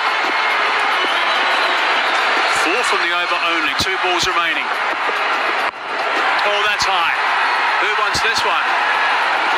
2 are getting close. They might collide. Oh, they don't collide. That's a really good catch. The keeper wanted it. Ramanullah Gurbas is a wicket keeper. What a catch. Geez, he attacked it and had to wait. You won't get any better catches than that. It might seem simple, but when it goes that high in the night sky, very, very hard to judge. Let the wicketkeeper take it. He's got the best hands, even though he doesn't have the gloves on him. That's the wicket they wanted. Shehan Jayasuriya goes. He just couldn't get going. 17 off 23. Galle Gladiators at 1. Another 59. Lyndon Hannibals signals for the strategic time.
makes it difficult.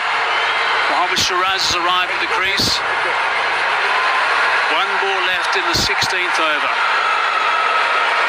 4 runs conceded only and also a wicket, so this is really good stuff. Mentioned better plans, better bowling plans, the way they've used their bowlers. Nawinul Haq brought in later so they can handle this situation in case there was due, along with Nuwan Pradeep. You have to bank on them and use them at the right times. It's been a lot better. Gunatilaka though He's playing a different game to his teammates. Ends the over with a boundary there. High 11 circle, champion shot, 142 for 6.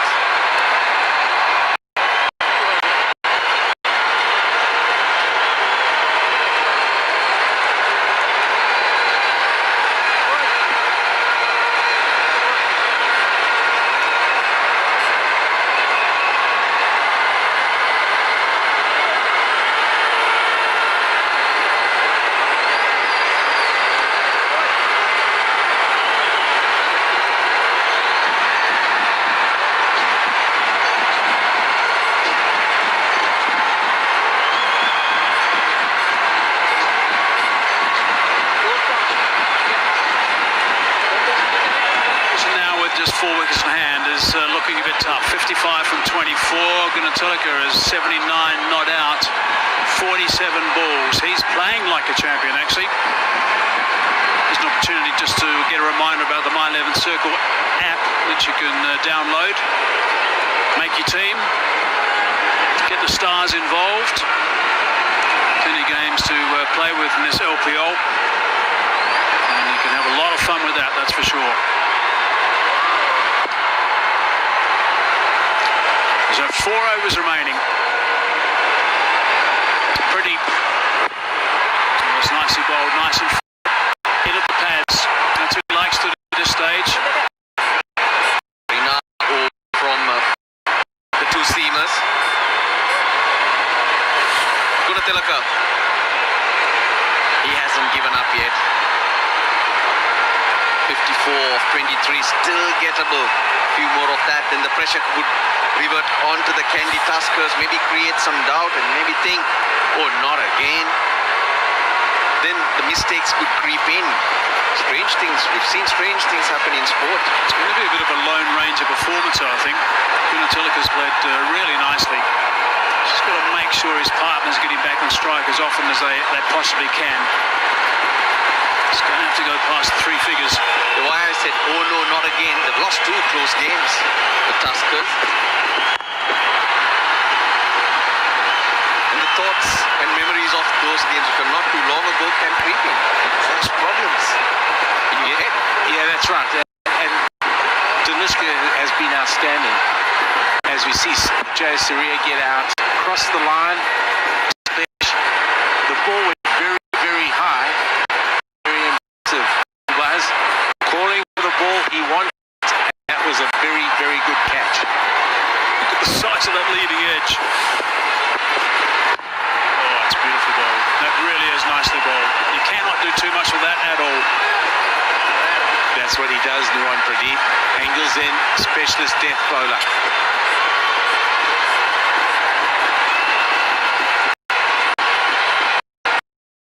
From his last game, Nuwan Pradeep at the death.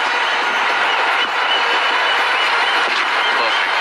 Following the batsman, not giving them any room at all.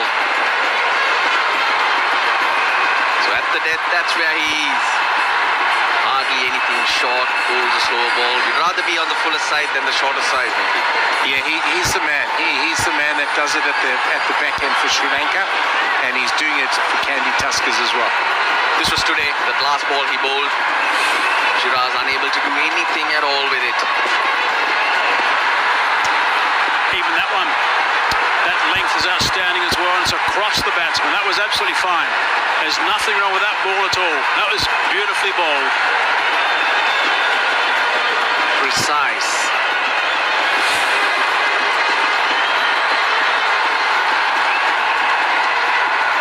Could have gone either way, but the umpire going with the bowler. When he passed the batsman, it was probably inside the tramline, and I think that's what he went on. Hey, I thought it was okay. That one might be wide. That one's a little bit wider. You thought that was... That one wasn't okay. It's a game of inches.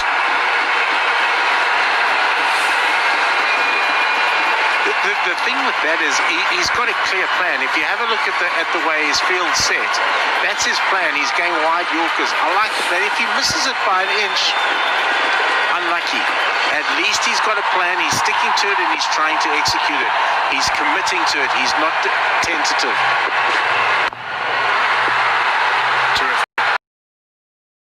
So if he gets decent bat, more chances that it's going to race to those fielders. But he wants boundaries. Required rate up to 16. He knows he's got to do it on his own.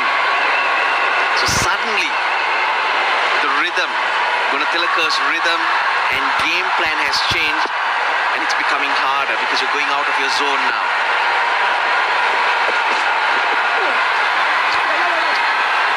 Big swing and a miss. Also the end of the over, so that's a really good over. Over number 17 has just gone for 5 runs, 147 for 6.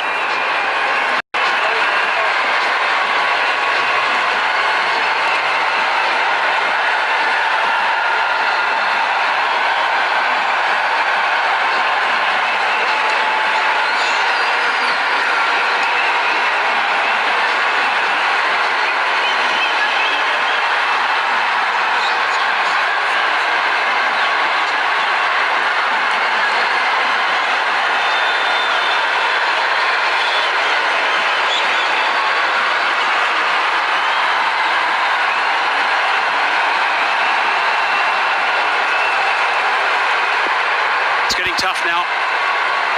3 overs to go, 50 to win.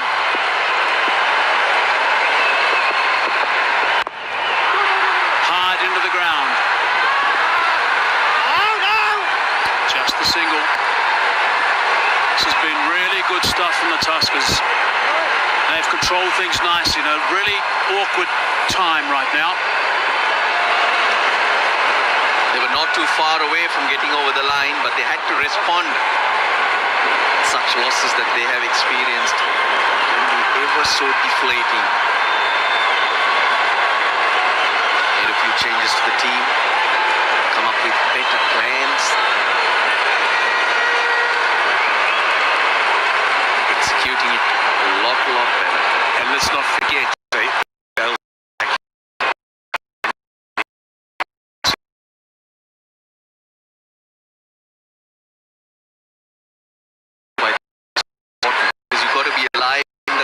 when the likes of Dale Steyn come in to make you stronger.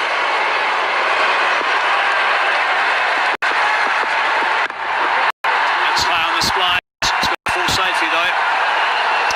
It is quite amazing how their campaign has been, the Tuskers. It could have been such a different story those first couple of games they played.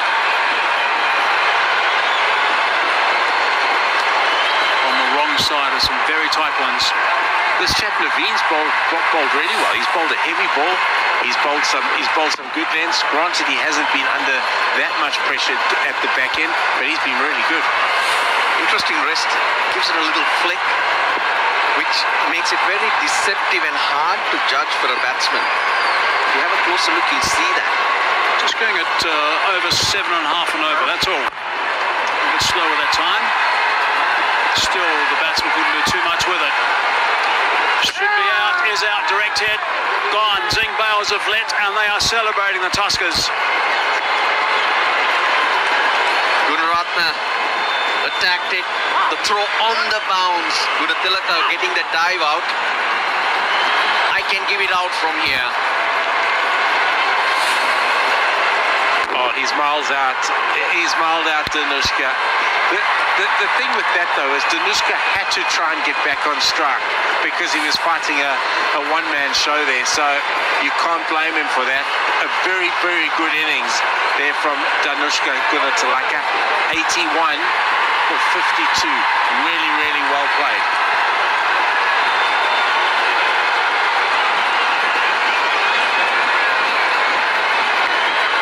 He was outstanding off both front and back foot. Danushka 82 of 53. Very, very, very well played. 150 for 7 now, the Galle Gladiators.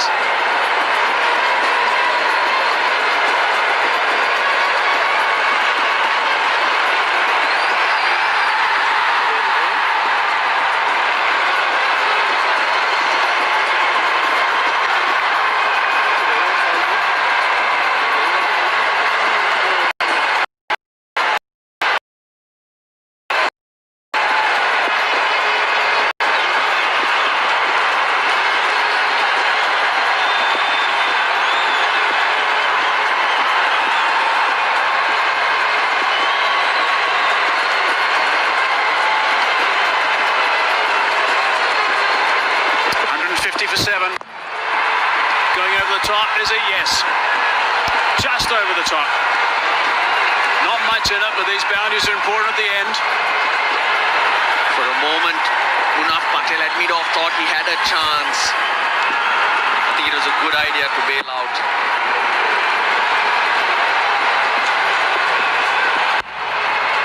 Mohammad Amir. They're going back to Gunatilaka. He's done his bit. In any innings, you need help from the other end. At least a batsman getting you on strike. None of that happened. Especially with Afridi going without scoring. Ball Gladiators dug themselves a big hole which they couldn't get out of.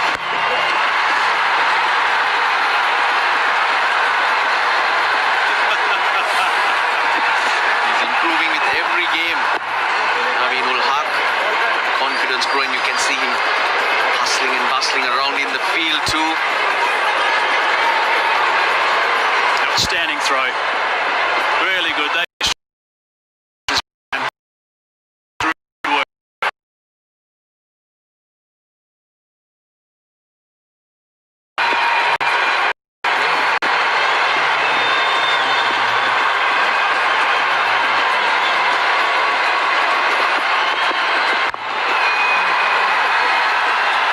Thinking about two. No.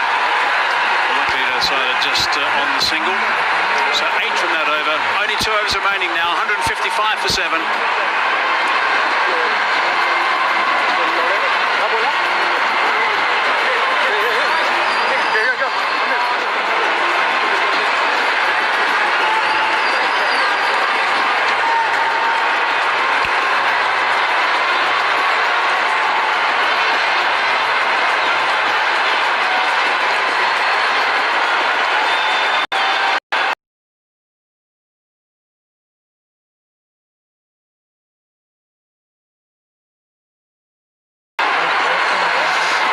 Bridge too far this one, 42 from 12 balls.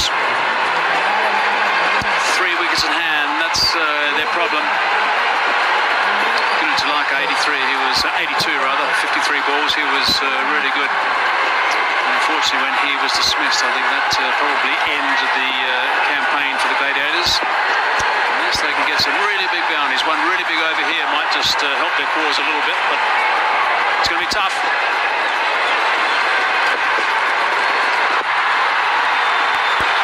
Same plan.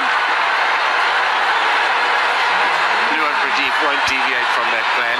That's his go-to at this time of the game, particularly to the left-handers when he gets the angle going across there.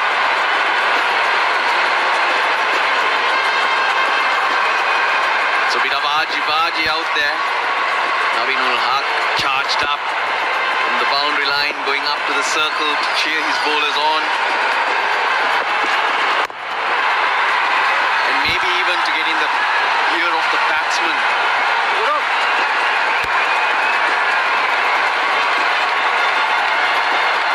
41 off 10, so a boundary every ball required.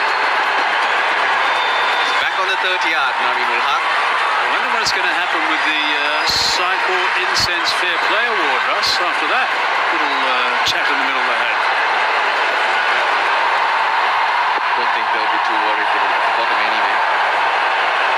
Well, they might lose a few more points, who knows?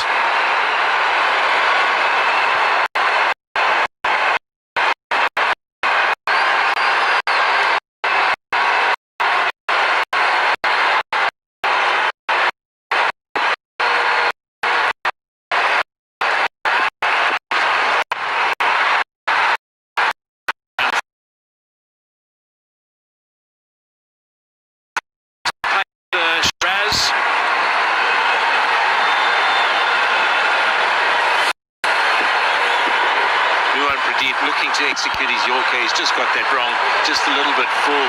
Mohammad Shiraz using the pace past the short third man. 1 in 15, you'll take that, won't you, coach? Make a mistake with 1 in 15? Definitely, definitely.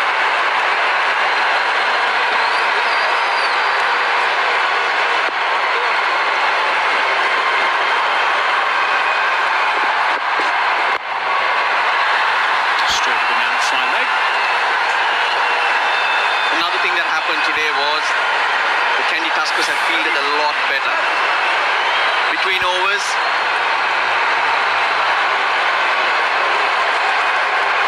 that's nice to see some from Kushal Mendes, by the way, getting involved straight away, making sure the players were separated and didn't get out of control. The umpire also was there pretty smartly. but the thing is, they were just having a friendly conversation. None of the others who were around would have understood a word.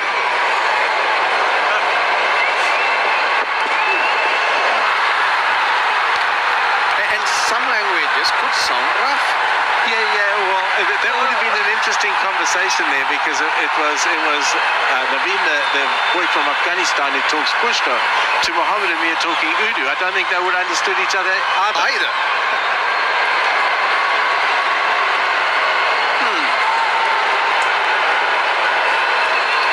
Nothing wrong with a bit of aggression.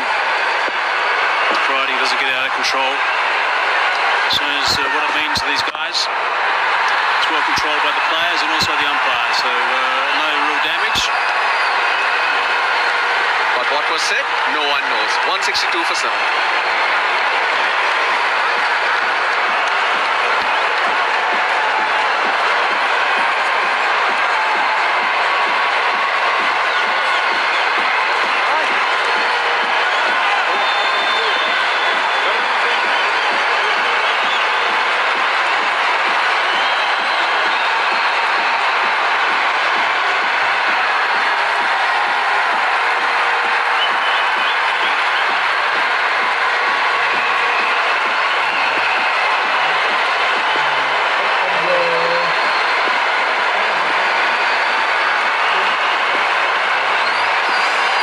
So it looks like the Gladiators are going to be staying at the bottom of that table without any points.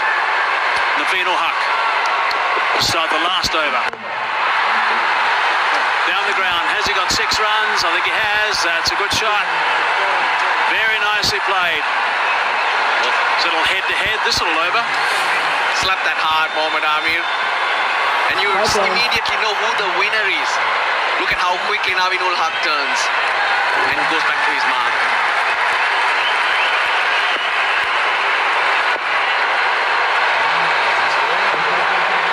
This is in slow motion, so it takes a little longer than normal, Hazy. That's a nice response. Shorter delivery. And a bit of a mutter as well. He's got a little bit about him, this Naveen. He's into it, and I tell you what, Amir won't back down, so we might get a little bit more fireworks this over, which will be fantastic. That big step towards square leg. Even the square leg umpire had to take a step back. It's a perfect line, really. Short delivery, a bit of pace behind it, straight towards the body.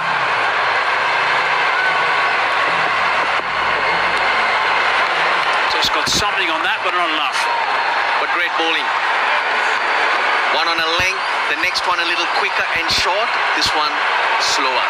So he's got a bit of skill and he's got a bit of attitude about himself, which is very, very good.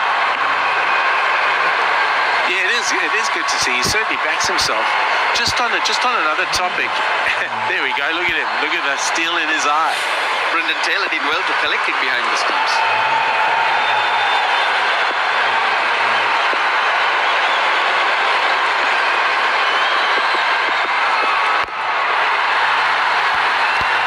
Holding to the pitch.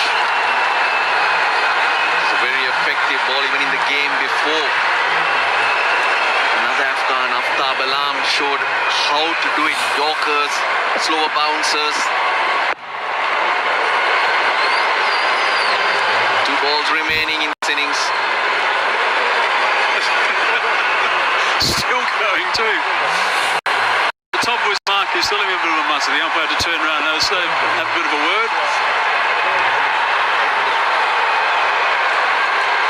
2 balls left.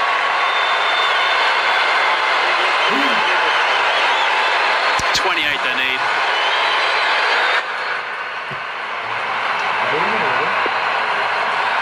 So for Gladiators, lot to think about. Coming short again, played 3, losing 3. losing 3 by some distance, really, if you think about it. Full toss, straight man, deep backward square. Tuskers losing those couple very tight games, and could have been a different story, just a couple of runs here and there. That's all that would have changed, really. Just be very interesting. And just on another subject, this has been a really good all-round performance, I thought, from the Kandy Tuskers, particularly in terms of their plans. I've been very impressed as well with Kusal Mendes, who has taken over and come out and captained the side that when Kusal Janeth has been off with his groin strain. It's just looked really calm and full of plans, which has been great.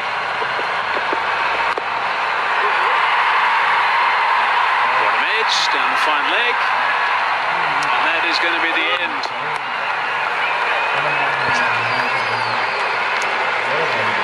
So the Tuskers are the boys that get up. Navino Huck did a really good job. Nice aggression from him. And I think the Tuskers will be quite pleased with the way they went about this today. Unfortunately,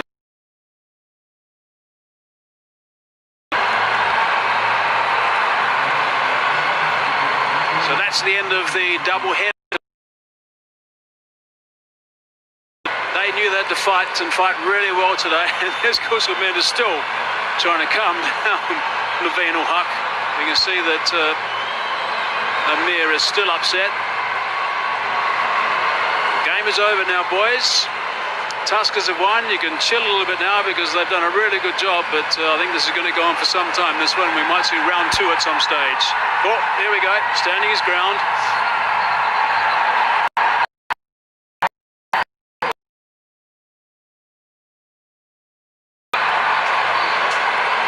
Great game. It's been a wonderful game. And an even better ending with the smiles coming out. Well, Afridi is going to have to go and try to make it through. Afridi's over. What's that going on? What are you doing with my bloke there? Interesting thing, that would have been a conversation.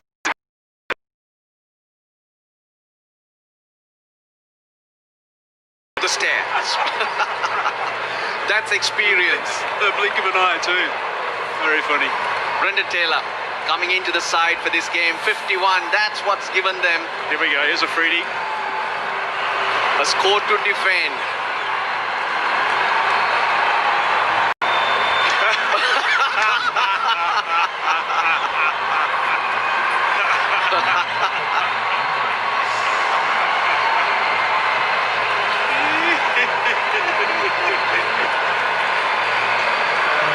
Senior pro, letting him know exactly what he feels about things. Munaf Patel did his bit, opening the bowling and 3 overs in the power play, picking up a wicket. Well, you would have thought 197 is what they needed, and it was gettable. Danushka Gunatilaka did his best until he was run out with too much to do, 82 off 53. But look at the rest of the scores. No one really contributing, and even if you get 15 to 20 runs, you got to get it quickly. It didn't happen for the Galle Gladiators, and the biggest problem was Afridi, a first ball duck. 171 for 7 for the Galle Gladiators. I can't wait to see the update of the Fair Play Award too, by the way. We'll be able to see that, I'm sure, at some stage. There's the Tuskers, and you can see they used quite a few bowlers, 7 used in total. And right at the top, Munaf Patel picked up a wicket. He looked a little bit stiff today. I think he'll be a little bit stiff tomorrow as well. But he did a reasonable job. And the numbers were reasonably tight. But it's quite interesting to see the work of Prasanna. He was just the 1 over 1 for 12. Pradeep again did a really good job. And they can be pleased with the work that was done. Navino Huck also 1 for 33 off his 4. So good work from the bowlers for the Tuskers. It was an entertaining game with the Tuskers getting up by 25 runs, and the Gladiators have got some thinking to do, but they've still got time to come back. They've still got enough time with the games left in this tournament to come back firing and make a difference, but they need some of their senior pros, I think, to stand up and be counted. Taylor 51, Mendes 49. They were the 2 run scorers mainly for the Tuskers, and that's what got them towards that 200 mark. 196 for 5, and that was certainly enough.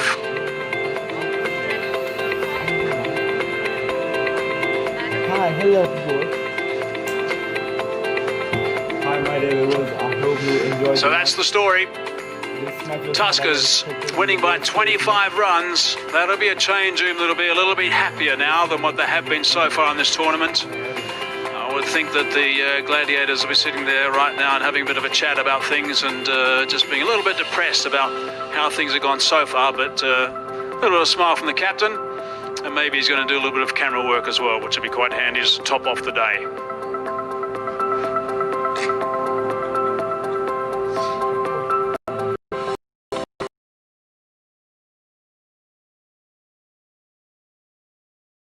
Pushed to number 2 now. They've also got 4 points and also a healthy net run rate. And the Tuskers, well, they've gone to 2 now and number 3, which is going to be pleasing for them. But they have played 3. Dambulla Viiking 2 and have won 1, 2 points.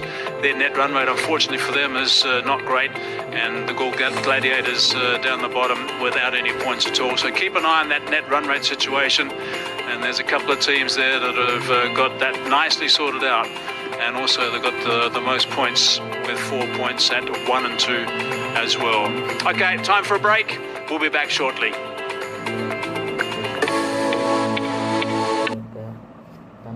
Thambi dance class.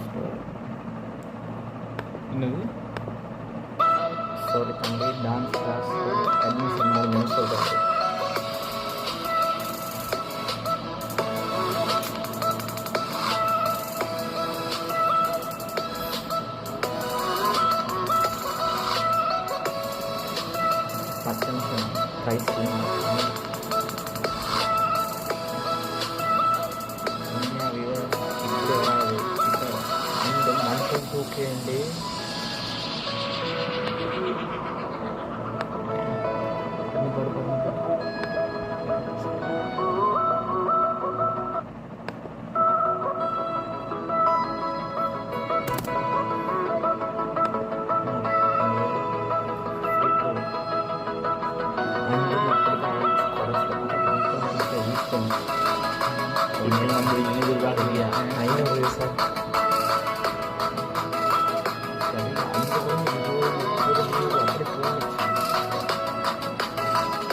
sliding over.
Welcome to the post-match presentation. Please allow me to congratulate the Kandy Tuskers for going on to win by 25 runs in this match number 6 of the My 11 Circle Lanka Premier League. Sri Lanka Cricket would like to thank all of its sponsors for the My 11 Circle Lanka Premier League, My 11 Circle, Cycle Incense, Agarbatti, Red Bull and Himani. I have the pleasure of chatting with Shahid Afridi, captain of Galle Gladiators. First up, Shahid, before we talk about the game, you made 2 changes by bringing in 2 spinners in today's match. Care to give us the rationale behind that decision?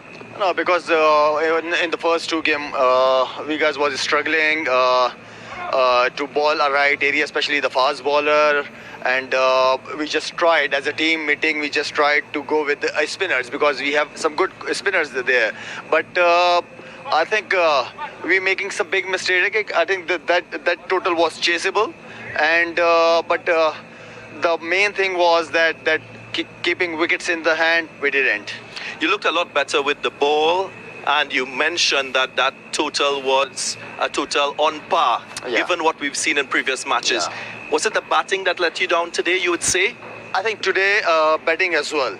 2-3 overs, we didn't bowl well at that stage, but I think we must give credit to these guys as well. They played very well, but I think in batting I was expecting more because we have a very good batting lineup as well. But I think it's very important keeping wickets in the hand in T20 especially. You still have 5 matches remaining, so no need to panic. Where do you go from here in terms of planning for your next challenge? I think we just keep trying to we just need 1 victory. From there, inshallah, we will try to victory give you more confidence, and that we're trying to find now. Well, wishing you all the very best in the next match and for the remainder of the tournament. Thank you. Ladies and gentlemen, that was Shahid Afridi, captain of the Galle Gladiators team. Now, to the winning captain, Kusal Pereira, congratulations. You must be a relieved man picking up your first points in this league. Yeah, of course, badly we need a win. First 2 games also we get the momentum, but we can't be in the winning side. But finally we got the win. What pleased you the most about today's win? Especially we discuss our mistakes, and we get together very well, and we set a very good plan. We executed without any fear. Brendan Taylor was exceptional today. His first match, he delivered for you. Yeah, of course. Brendan Taylor and Kusal Mendis, they played magnificent innings. And the Brendan Taylor and Kusal Mendis, they have a lot of experience in the T20 games. And they are very key players for the Kandy Tuskers. Both teams relied a lot on their spinners with the ball. What's your reasoning behind using your spinners today? Looks like we could have grip a bit. That's why we are using spinners. At the end, due factor also there. That's why we are using fast bowlers. But mostly we are relying on the spinners. Congratulations on your win today. All the very best for the rest of the tournament. Thank you very much. Ladies and gentlemen, that was the captain of the winning team, Kusal Pereira of the Kandy Tuskers. Now, for the important moment, the man who stood out the most out of everyone, our man of the match, and that goes to Brendan Taylor for his fine innings of 51. He anchored the innings, so to speak. Brendan, congratulations. You collect your check for $1,000. You enjoyed quarantine, came out with a lot of form. I had a lot of energy from lying down for 5 days, so it was nice to get out there. Just a good all-round team performance, so well done to the guys as well. Let's analyze your batting a bit. You played a lot of reverse sweeps and sweeps. Was there a bit of premeditation, and did you plan on this approach before starting your innings? No, I generally try to give myself a few balls, but just sort of gauge on where the field is at. With the one of the points up at slip, I thought there's always a gap there, so I generally try and play that first ball, but it worked well today. I do practice quite hard on my sweeps, so it's just the strength, and I felt my power game was a bit off today, so I tried to try and find other ways to nudge it around. And in terms of the conditions, did you find it favouring the batsmen, or was it an equal contest between bat and ball? Yeah, I think, from the way the tournament's gone, definitely probably favours the batters. It's tough work on the bowlers for sure. But if our team can just maintain a bit of consistency at the top with the skills that our bowlers have, what we saw tonight, I think we can bounce back strong and take a bit of momentum from what we did today. And finally, Kandy Tuskers securing its first win in the tournament. What's the mood like, and how will this impact your team? The mood's good. Even before the game, I think we're two very close battles there and could have gone either way. So, I mean, the vibe is very calm. This will do us a world of good, and we come back tomorrow, hopefully repeat that. Congratulations, well played again today. Thank you, Dan. Ladies and gentlemen, that was our man of the match for today's game. Brendan Taylor for his fine innings of 51 and a strike rate of close to 150. That brings us to the end of the post-match presentation. Somos mais para a